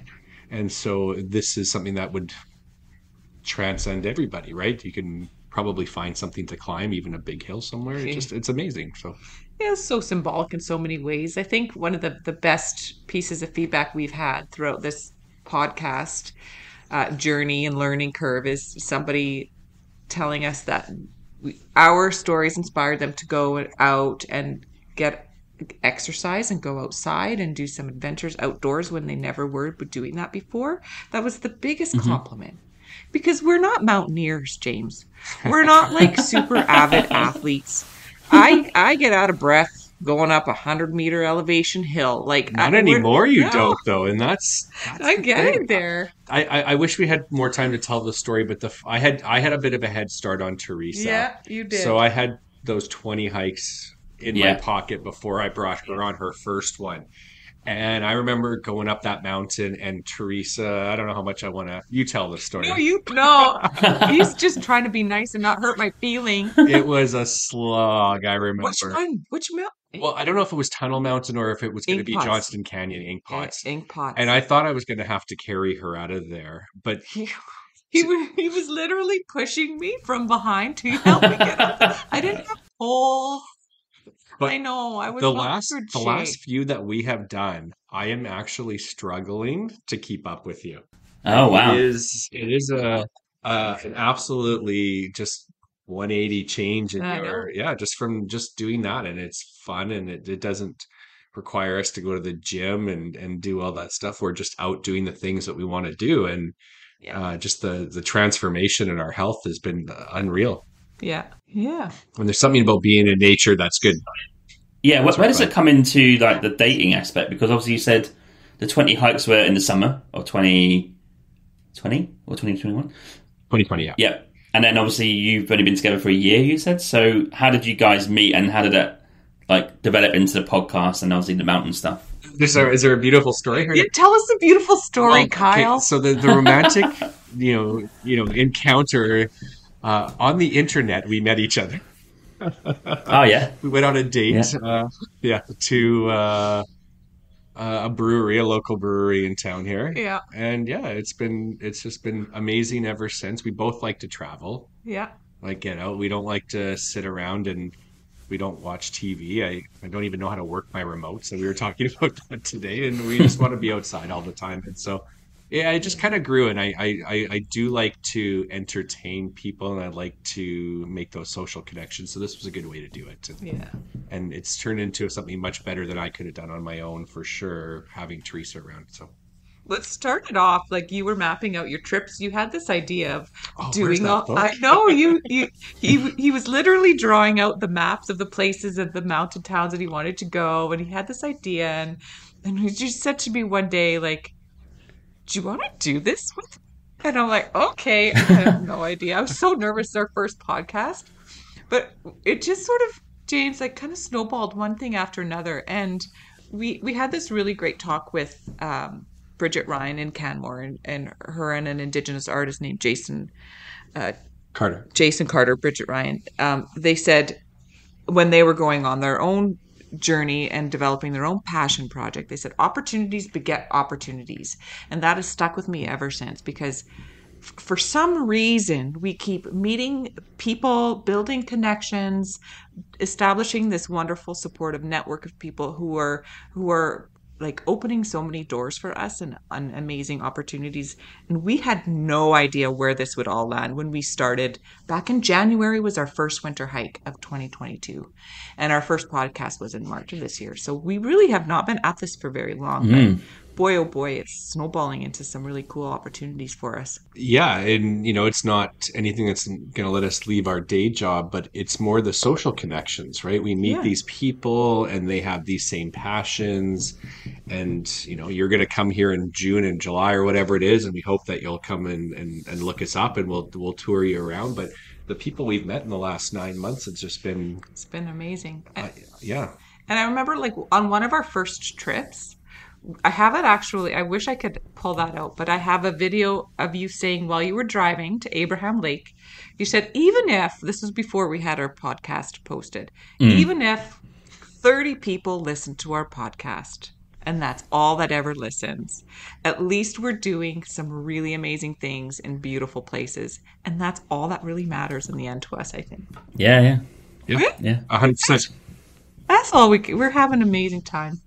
Yeah. Yeah. Yeah, and it sounds like it too. Like, if you listen to the episodes, we're just having fun when we record as well. It's we have no scripts. We don't take ourselves seriously at all. You can tell. And you can tell. And we're just, it's good. Yeah. Very interesting story there. And also, you're right about the people you meet on this podcast. I bet people around the world, and they're like, "Oh, if you're ever there in that place that they're based, let us know." I'm like, okay, that's another person that could be potentially met along the way. So that is a cool thing to see, especially USA. I've had quite a few Americans come on, and they're great to have because each state is different, isn't it? So like, they're local to that state. Okay, yeah, that's great, because it's like, what do you actually see apart from the Learning Planet things that showcase online? So yeah, you're absolutely right about that. And it is a learning curve. I think podcasting is a huge learning curve. There's something every week, I find, whether that's editing or research or interviewing, whatever it is, technology, could be anything. Or the new mic you can't get to work, and I know. You realized the old mic worked fine, and you bought a new one for no reason. You didn't put the right setting on it. And now someone has to return everything. No, it's fun. And you mentioned opportunities. So can you tell us a little bit about some collaborations that you've been doing for the podcast? This couple, very friendly couple from Utah, they reached out to us. Yeah. They heard our podcast, and they are called We're in the Rockies. Right. And they do similar things, and so they do lots of YouTube videos, but their big thing is that they sell travel guides. And they're really big into their area, so Yellowstone and Zion and all the beautiful national parks in Utah. But they heard our podcast, and they were interested in doing some Canadian Rockies travel guides, and they reached out to us and asked if we could write one, which long story short, we did. And it's if it's not out already, it's coming out this month for sure, in January. So again, it was the first time that we've ever been sort of professionally paid writers before. It was nice that they took a chance on us. It was great, and that's going to be a nice collaboration effort. They want to do some more things with us because we have the same philosophy as they do. So we might go down there. They're going to come up here in the summer. So that's been really, really cool. Yeah. I don't know if you get this, but we get the 150 emails a day about people trying to get us to flog their products and things like that. And some of them are cool and some of them aren't. But yeah, most of them you get even I don't know. You just the people you meet, because when you go to a town, like when we were in Canmore, we're not going just to enjoy our day. We have to dig and find the people, and so when you're forced to find the people who are special to a town, and you reach out to them and you say, hey, here's what we're doing, are you interested in coming and talking with us? You meet just incredible people that way as well too. So I don't know, that's been, I don't know if I answered the question. Don't let me talk anymore. I've been rambling on here. So we're really excited about our collaboration with We're in the Rockies. They're lovely people.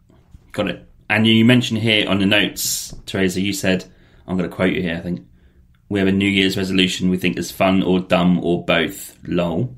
And I'm trying very hard to make sure our trips are intentional learning journeys that expand our knowledge, challenge our bodies physically, and provide some much needed reprieve from our 9-to-5s. I love that. Yeah, it's a good little segment you wrote there. Or how do you plan to do that? Like, is that intentionally booking trips, like you say, to, I don't know, a mountain town that you've not been to before, do a little walk or hike up, see what you find and document it? Well, James, we have a plan. Because someone's a teacher and I'm neurotic, so we do have a plan for the next year. And we, like we said, we're going to go to a Banff and Canmore and Kananaskis area every month, at least for one trip. We may do some new trips over the summer and explore some new mountain towns, but we are challenging ourselves in 2023 to hike or walk or climb at least 2,023 kilometers in the year. So that's our big goal. Are you doing the math in your head? How many per day?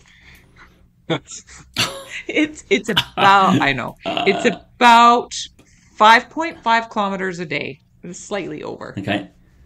Yeah, and some of the hikes that we do are 25 kilometers. You and I will regularly go out for 30K walks or 20K walks and things like that. So I think it's pretty reasonable for us. We just have to be consistent, I think, and keep accountable to ourselves to do that. Yeah, and just, it's that idea of letting people know it doesn't have to be difficult. It doesn't have to be hard. You can walk out your door and, wander to wherever you're going. And, it's not hard to walk 5 kilometers if you're lucky enough to be able to do that, right? Yeah. And, so that's our big challenge. It's just like a physical and wellness challenge. As we get older, you're more concerned about the health and things like that as well too, and hopefully to inspire some people. But what's the sorry, go ahead. That's the physical challenge. The intellectual challenge. Do we say what we're doing? I don't know. If we were to tell you what our project is, you'd be the first person outside of our family to have heard about it. But I don't know why we would not tell want people. Want to keep it a secret? It's up to you. No, I don't know. Like, it's just the very basics of it now. You don't need to give the details. Yeah. Tell them what we're doing at Banff. Yeah. So all of these trips that we did to Banff, we and again, we're not local to the town, but and we're not certainly experts, but we're becoming that. And we have this sort of the drive to sort of share this with lots of people. So our intention is we're already writing a book about Banff National Park. And so there's lots of them out there, but this one basically looks at the park every month of the year. So we've been going for 3 months now, I think, right? Yeah. And we explore a park in each of the month, but it's not so much a travel guide as it is, you'll learn a lot about the park, but it's that sort of introspective, why am I doing this? Why is walking up a 6,000 foot mountain, meaningful to me, and thinking about the things that are important in life. So it's sort of this, this hybrid of, travel, guide, but, not something that someone would pick up to find out where to go, but find the most amazing experiences in the park. And then, what are those life lessons that you take from it, especially for people in our sort of generation, I think, as well, right? Like, we're both approaching 50-ish and, well, I'm closer than you, I guess. You simmer down there, Kyle. And, people start to slow down a little bit, but for us, we're the opposite. We're just getting started. Right? And lots of people are scared of that, right? And like 2 years ago, we were both terrified of bears. Like I wouldn't even get out of my car in Banff because I don't want to get eaten by something. But it's fair. Now we don't really worry about that anymore. And we learned from that, and we learned from lots of people, and it's made things better. So that's our big thing. So we need to go back every month for the whole year, and show that it's you don't have to be scared of weather. You don't have to be scared of the hard work. A mountain is if you're again able to do it, it's one step at a time, and you get to the top, right? And it's those kind of stories. How fast you get there. Yeah. It's kind of like that 78-year-old you had that walked the Camino. Like you tell people that you're walking 800 kilometers and their eyes, open up like you're insane. Why would you ever do that? It must be hard. And to be honest, it's not that difficult. It's one step at a time. And, when you think about it that way, it's anything's kind of achievable, right? Surely it's just mental, isn't it, at that stage? Yeah. That's what I find walking or hiking. I'm the worst. I get tired of in 10 minutes walking up any incline. But I guess with like how you did, Theresa, over time, you become better at that physically anyway. But I think it's just mental, isn't it? You just do it. Unless you're at the point of exhaustion, which you very rarely get to, I think you are just going to keep on going if you can mentally do it. Yeah, that's right.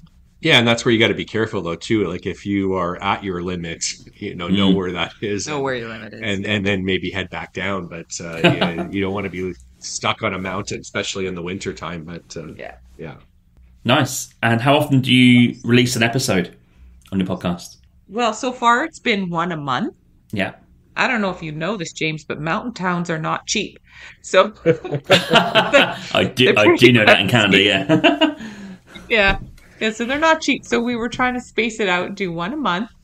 And we've recently changed our format of our podcast. So rather than try and get everything and anything about a mountain town in one podcast, which was lending to creating some really long podcasts, that weren't comprehensive anyways, right? Right. So we're doing shorter podcasts. So we're going to aim for one every 2 weeks throughout the next year.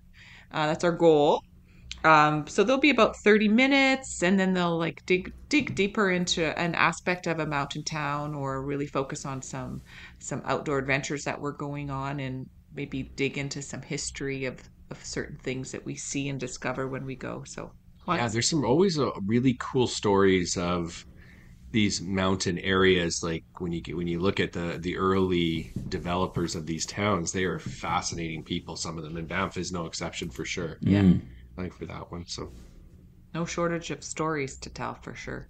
And I think there is an audience for people wanting to hear more detail on the hikes that we do, and that's available. But if you just got an average everyday people like us, when we're walking up, let's say Sulphur Mountain, which we're going to do on Wednesday, is it manageable for somebody of average Joe, right? Kind of thing. Yeah. And just as equal, I think there are a lot of people that listen to us honestly to hear about the places that we eat. Oh my goodness. Like we have some people who listen just for learning about what is Theresa going to eat at this restaurant, mostly Eggs Benedicts. Yeah. But like there's a lot of foodies out there. I think the food experience it's a good angle. is a big part of every travel. So it's kind of fun. Yeah.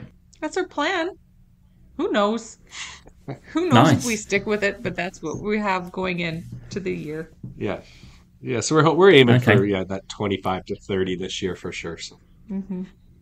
Wow, that's awesome. And you are available on all the podcast platforms, I'd imagine? Well, okay, these are very technical questions, James. How about the main ones? Yeah, Spotify, small Apple. ones. Spotify, Apple, Google, all of like the top 8 or 10 for sure. Yeah. Yeah, some of the smaller ones, I struggled trying to figure out how to get accounts on them, and I thought, I've never even heard of this one. I'm not posting anything. There's someone there that I find I've never heard of that someone's downloaded me on. I'm like, I've just no idea what that is. I'll have to touch or pick your brain about it, because it wasn't as easy as just saying we're here and clicking all the ones. Like a lot of them, you had to do a lot of work for, and Okay. that hasn't been the priority at the moment. But We'll get there. we'll get there. Yeah. Maybe we'll add one a month or something. But it's harder than it looks. It should be more seamless. They're available on our website, though. Yes. www.mounttainramblers.com. James? That was the next question, is website and social media. So that is your website? Yeah. And social media? Yeah, Yeah, that's our it's on website. Ramblers.com. Yeah. Yeah, we have our podcast on there, and we're building our website. Actually, over the next couple of months, we're going to expand our website and post a lot of information about the towns we go to and the hikes and the restaurants. So we're building that as we go, and learn those skills. And then our Instagram is actually the main source of where we share some of our reels and pictures of our trips and information about some of our hikes, and that really is just Mountain Town Ramblers. So if you Google Mountain Town Ramblers, all of our social media should come up. Yeah. But the YouTube is the new one. It's the new. YouTube. That's the next one. That's how you know I'm old, right? Yeah, and that came from a demand from people, absolutely wanting to see the things that we saw and not just hear about them. And so that has been slower to develop for us because I don't know, we haven't figured it out as much, but it's coming though. We're starting to get a bit of a base there, and still waiting to be discovered internationally. My acting career won't kick off soon enough. No, I'm just kidding. But yeah, no, that's true. Like people were saying they want to see the things that we talk about, and really our podcast is, I think, a little bit different than a lot of travel podcasts because it's us telling about our experiences. We insert some clips from the actual places that we go. So we bring our task cam with us and we talk about the places that we go. So we want you to feel like you're there on our trip with us. Yeah, every time that Theresa's out of breath on the hike, I get it on the audio. When we're eating, I always turn it on when she's got her mouth full. I don't know why you hang out with me. I don't know. You put up with a lot. Just kidding. No, it's good. Yeah, so we got new YouTube. We'll figure that out. Yeah, and it's just an learning experience for all these things. It's been fun. Yeah, YouTube is a different ball game that I'm starting to learn. Yeah, I'm going to launch mine New Year. I took a lot of content in Greece, so I'm going to try and put it all together and make something out of it. So that's going to take time, though. Good for you. Yeah, a lot of time. Finally, before we move on to the quickfire questions, I went to a mountain town in Greece called Olympos, and in Kapos Island, and this was like kind of not even reachable until 10 years ago when we built the road. And the women at the hire car place advised me not to drive there because it's on a windy Greek road, so very small, and it hugs the mountain, and sometimes there's no barriers, so the fall is like instant, and also the rocks come down from the mountain and you're not protected. But I was like, this is the extreme travel in me a little bit. Is like, no, I'm going to do it. So I did do the coastal route and joined the main road. There's two roads, and joined the main road. But that road through the clouds on this mountain with rocks in the road was pretty hairy. But the prize was the town, and I met a local guy there and spoke to him for an hour about Olympos. And I wish I kind of had him on the podcast really, but he was like renovating his like little hotel. But he gave me a coffee and we talked for an hour about the whole history of the place. Very interesting. I think that's like the aim of any podcast, is to get that real local interaction about learning somewhere new. So I've got some video stuff about that, but that's great that you're doing mountain stuff because some of those towns have never been reached. They've never been like even until recently maybe where you can get a boat or a road there. So it's pretty cool. That is very cool. Yeah, I've also been to Greece and been on some crazy roads. Like they just really don't put barriers on the side of their Yeah. Crazy times. It's interesting. It's not the most. You don't feel really secure driving in some of those places, but yeah, especially in the mountains. Yeah, there's one mountain town on the way. This is early on in the road trip, where the Greek roads are really small, but this town was built into the mountain. So where Olympos is kind of, I would say, built on the mountain, this little town that starts called Menetes in Kapos was built in the mountain. I don't know how they build these houses on top of this mountain. It's one of the things to do there, but I didn't have time to stop there. But the road just squeaks through this like little town. I had to reverse back because this van was speeding through and all this sort of stuff. But this place was incredible. Like it's one small road with houses either side, and then it's like the drop of the mountain. Incredible. Wow. What a place. That is Yeah. incredible. Okay, I'm going to finish the episode with some quick-fire travel questions. I've listed some questions, but I'm also going to buck some random questions at you as well. But I probably won't do all the ones that I've listed because I want to do some more random ones. So I'm going to start with... Hey, yeah, just a quick one. I just want to say there are many ways to support this podcast. You can buy me a coffee and help support the podcast with $5. Or you can go to my merch store with the affiliate link with TeePublic, where there's plenty of merch available to buy, such as t-shirts, jumpers, hoodies, and also some children's clothing. Thirdly, which is free, you can also rate and review this podcast on Apple Podcasts, Spotify, Podchaser, or Good Pods. Also, you can find me on social media on Instagram, Twitter, Facebook, and TikTok. Simply just search for Winging It Travel Podcast, and you'll find me displaying all my social media content for travelling, podcast, and other stuff. Thank you.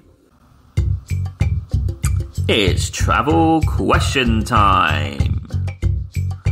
If you were to pick 3 items in your backpack that are important for a mountain trip or hike, what 3 things would you definitely need or advise people to take? Water, which we have forgotten many times. Oh my gosh. Yeah, just like not a backcountry hike though. Just a regular hike? Or like backpacking and sleeping overnight, James. Oh, no. Different items you need, I think. Bear spray. Bear spray. Yeah. Water filter. A lighter. We're breaking your rules. Like some sort of GPS tracker. Oh. Like a Garmin GPS tracker. Needle and thread. No, needle and thread. Why do you need a needle and thread? Because if you get injured? if you get injured, We're way past 3. oh, That was more than 3. I don't So know. clearly we're going to... Like, I mean, is this like a leisurely day hike? We're complicating the quick fire questions here. Like I worry, like for safety reasons, if I gash myself out and I am bleeding and I'm not going to make it down the mountain. Then you need a Garmin to call for help. And No, it's not good. No, you need a lighter to cauterize No. yourself so you don't bleed out, Oh, good grief. or a needle and thread to sew yourself back up. I'm taking my bear spray, a needle and thread, and my water. That's it. That's my 3. Okay. I'm taking my Garmin to get a helicopter ride out if I get hurt. Some snackies and water. Yeah, Oh, yeah. You have to eat food. you can live a long time without food. You don't know me at all. I do. You can't live a long time without. No. I'm hungry right now. Just kidding. Okay, that's answered that question. What about 3 countries that are your favourites? These are each that you travelled to before. Okay, so for sure Japan, for sure New Zealand. Ooh, next country, favorite country? Thailand. Okay. Mine's going to be, I think, pretty standard. Spain, 100%. I'm going to say France. I loved it. And I would say Iceland, except for it's just too expensive. I can't manage it. It just stresses me out. So I'm going to say Ireland. I'm going to say those 3. Okay. And next question is 3 countries that you've not travelled to that you'd love to travel to next. Switzerland. That's mine. You can't. Or you can take mine. Actually, we should go. Switzerland's one of mine too. Do you know what I'd like to do? I'd like to go to Ethiopia. Yeah, I remember you saying that. Mm-hmm. That's not on my top 3 countries. I'll throw out Turkey while you're thinking. Yeah. Oh, so those are your 3. Yeah. Italy is on my bucket list. Yeah. I'm going to say Spain. I have some friends in Spain that I'd love to see. Yeah. Okay. That was relatively painless. Yeah. I'm not going to say these are favourite, but maybe top 3 recommendations for mountain towns that you've been to. First one for me is actually not Banff or Jasper. It's going to be Crow's Nest Pass Oh. in Alberta. Have you heard of that, No, James? never heard of it. No? Oh. It's in the southern Canadian Rocky Mountains. Okay. It's often overlooked, but it's just north of Waterton National Park Crikey. and south of Banff. And it's, An hour from Fernie, if you know where Fernie Yes. is. Yeah. yeah, it's really pretty. That's a good. Thank you. I Anywhere win. in the world, or were we talking? Anywhere in the world. I love Saint Jean Pied de Port.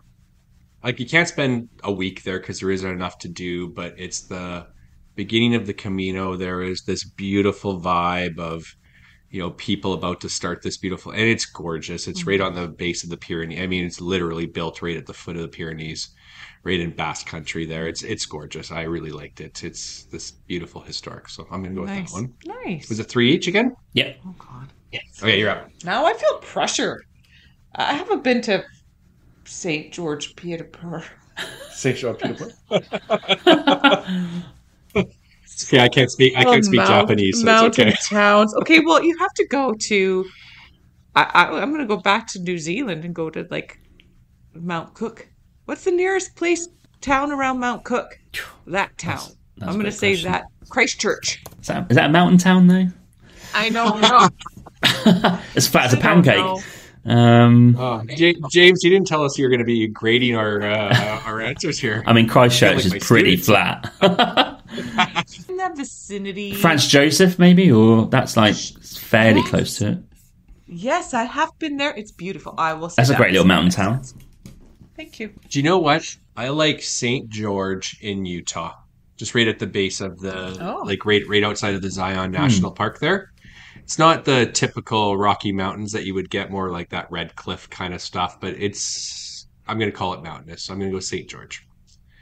Okay, and then I'm gonna stick with my roots for my third and final answer. Waterton National Park, just on the southern border of Alberta, is so beautiful. Okay. But where are you getting Eggs Benedict in the morning? I don't know. We have to find that out. Gotta go to Waterton. Oh, I know it. Riva del Garda in Italy. That's fancy. Oh, it is. There's Lake Garda in northern Italy. Mm-hmm. It is at the tip of the lake, surrounded by mountains. Beautiful lake. Stay away from the tourist trap restaurants and go find real pizza there. That's the best thing. That's good advice. Yeah, that's what I'm going. Always good advice. Beautiful. Next one is going to be: do you drink coffee each? Yeah. Yes. Okay. So can you pick one city in the world to drink coffee and watch the world go by each? You know this already? 100%. Well, I haven't been to all the cities in the world, so how will I know? Does it have to be where we've gone to already? Yeah, I think. Or where we want to go? Where would you go that you've experienced as a great city to go and drink coffee? Oh, Paris. Oh, I had 2 answers and you took one. You could have the same answer as me. I was just going to take 2 answers. Paris is the best place to sit and watch anybody do anything. Yeah. Oh my goodness, it's so much fun to sit in a cafe. Okay, I am going to say this is one of my world's favorite towns. I love it. Logroño, Spain. Okay. It is tapas like heaven, and sit and drink coffee and watch everybody go by. One of my favorites. Nice. Okay. And do you have a favourite coffee each, like a country's favourite coffee? That's fancy. Yeah, it's a bit nerdy, that question, but just throw it out there. Favorite coffee? Yeah, like all the places I've been, it's kind of the same. But you know what though? Like the Cafe con Leche in Spain, which is really just a latte. Yeah. But that got me into lattes. So again, I'll just take a Cafe con Leche in Spain. Can I steal his answer? Yeah. What he said. This next question might be quite difficult. I normally go for one. I don't know if it's going to work for you, but like one favourite walk or hike that you've done. I've got that one. It's a piece of cake for me. But I know which one you're going to say. Yeah, do you have one? My favorite walk or hike for sure is Tonquin Valley, Jasper National Park. Okay. I mean, that is on the top 5. If I can't just take the whole Camino de Santiago, I am going to say mostly because I did it with my daughter, which was an amazing experience. But we got to summit a mountain in Banff National Park, and it's called Cirque Peak. Unbelievable. It's not the tallest in the Rockies by any stretch, but it's the tallest in the area. And so when you get to the peak, everything is sort of hidden behind it, and you've got a very precarious scramble. I actually didn't want to do it, but my daughter demanded that she was going to do it, and I felt like I had to do it to make sure she didn't fall off the mountain, which is a real possibility. But you get through those 12 steps on the edge of the mountain, you get to the top, and you can see for, I don't know how far the human can see, 20 kilometers of mountain peaks, and it is that is amazing. Wow. Like I have never seen anything like that in my life. So, wow. And they're all snow capped in July, and it's amazing. And it was hard. So it was, I earned every step of that, except for my daughter just walked up like it was nothing. But Youth. young people. Okay, that's great. That's great. I'm going to have to check that out. I don't think I can do scramble at the end where it's like a bit difficult. I've done that before. It's not fun for me when it's like, oh God, I'm at 4 of the edge. But... Nope. It's a much easier one. What about maybe a favourite beach? I have my favorite beach. I don't want to be honest about this because it's not going to make me look good. But no. Go ahead and tell me your favorite beach. Oh, it's not going to... Oh, no. You're going to get in trouble? I'm going to be in so much trouble. Oh, don't say a nude beach. This was a super nude beach. Oh. Well, so is mine. Yes. I guess we're both fine. I know. Negril in Jamaica. Oh. Is the 7 Mile beach in Jamaica. And it is absolutely white sand beach, glorious Caribbean waters. It's beautiful. Negril. Yeah. Okay. Yeah. Yeah, I've heard of that place. It's stunning. I'm not a beach guy. Like I'm just not that person, so I don't have a lot to choose from. But coming down the beach in San Sebastian is, especially coming down, it's a sharp mountain descent, and you can see the beach, and it must be a mile long. But when you get there, it's nothing but tan, beautiful people. It's pretty nice. It's very nice. But yeah, it's a beautiful place. I wouldn't make it as your Camino choice, but I'm in trouble. Yeah. It's like the only beach I've been to. I don't know there you go. beaches. I mean, I've been to the beaches in Vancouver. Does that count? No. Oh, not really, no. No. Where have I been? Oh, there's one in Panama City, Florida. Okay, I went there once. You can't renege your answer. It's out there. It's done. Locked and loaded. Okay. What about one snack that you'd have for your hike? Well, I make my own trail mix, so I always have trail mix. It's your number one snack? Okay, I'm going to go with a ham and cheese sandwich, James. Coupled with some chips and some dark chocolate to top it off. That's fair. That's a good snack. Okay. Don't tie me over until That's a decent snack. Go for supper. I'm going to figure out how to get an Eggs Benedict up the mountain for you. I just remember we did a hike and we were both so starving we didn't bring enough food. This was when I almost died at Ink Pots. And I remember staring at this lady's sandwich like I was about to leap over the pond and grab it out of her hands. I was so hungry. So sandwiches. Yep, that's good. And next question will be, what about a favourite landmark, human or nature? Oh, okay, I've got it. No, this is the most beautiful thing I've seen on Earth. Really? And it was just this last summer. Okay, go. The, what do they call it? The Hall of the Gods. Oh my gosh. Oh my goodness. So in Jasper National Park, and this beats anything I've seen in Europe, and I love the architecture in Europe, but this is insane. You take the 14-kilometer-ish ferry or boat ride to this Moline Lake, and it takes you to a little place called Spirit Island, and then the lake turns, and you see all these mountains just towering down this 7 or 8 kilometer just straight away. It is the most beautiful thing I have ever seen, and you can't take a boat on it unless it's a kayak, so you have to do the whole 21-kilometer kayak on your own, and so that's on the bucket list. But that is, on a clear day, that is the most stunning thing I have ever seen in my life. Yeah. Except for you, Theresa. Oh, you're just making up for that nude beach comment. Nice try. What's yours? Well, that was a good one. Darn it. I'm going to probably change my mind 20 times over in the next 3 days about this answer. But the thing that's coming to me right now is the Golden Temple in Kyoto, the castle there. I can't remember what it's called. You probably saw it, James. Yeah, we did. It's just so beautiful and magnificent. That's one of my favorite images and sights that I have seen. Mm-hmm. But the Hall of the Gods is up there too. It's about died. You know what made me cry? I'm going to change my answer. See, I'm so indecisive. The Rampart Mountains. The Rampart Mountains.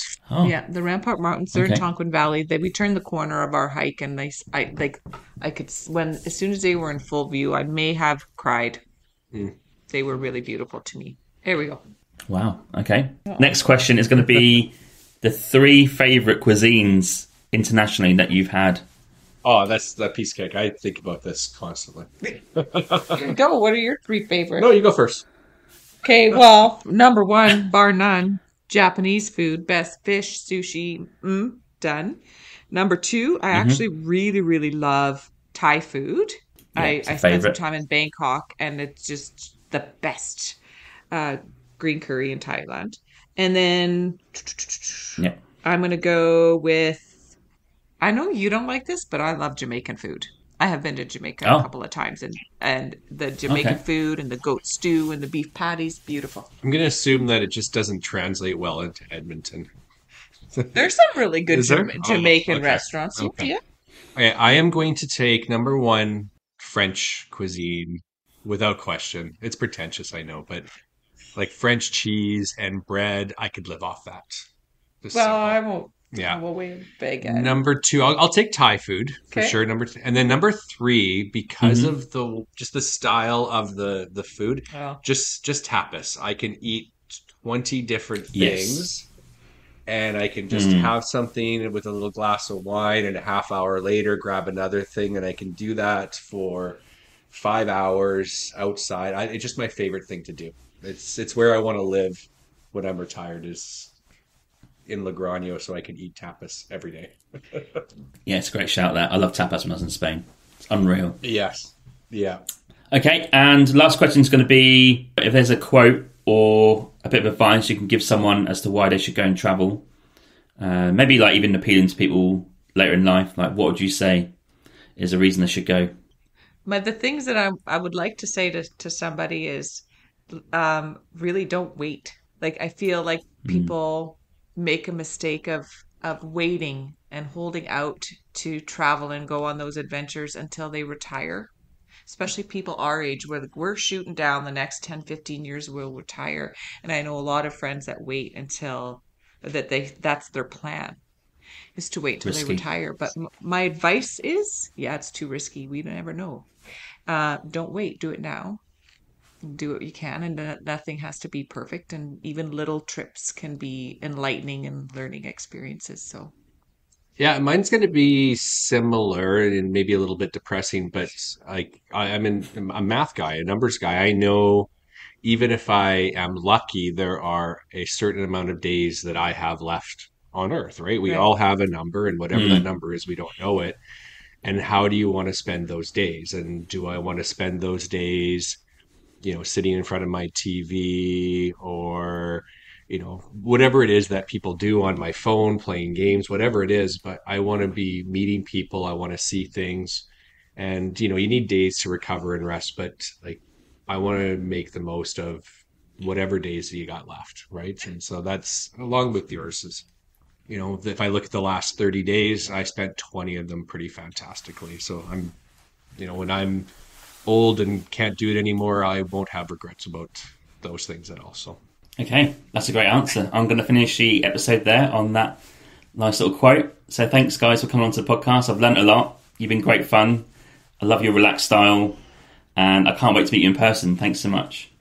Aw, thank you so much for having us, James. It's been wonderful. Yep, anytime, and I'm sure we'll connect in person, and maybe we can do an episode in person. That'd be great as well. Yeah, that would be amazing. A little collaboration. It's nice to have people around. So, absolutely, you bet. Thanks, James. Thank you. Thank you for listening to my Winging It Travel podcast episode today. You can find me on Instagram at James Hammond Travel or Winging It Travel Podcast. You can search for both.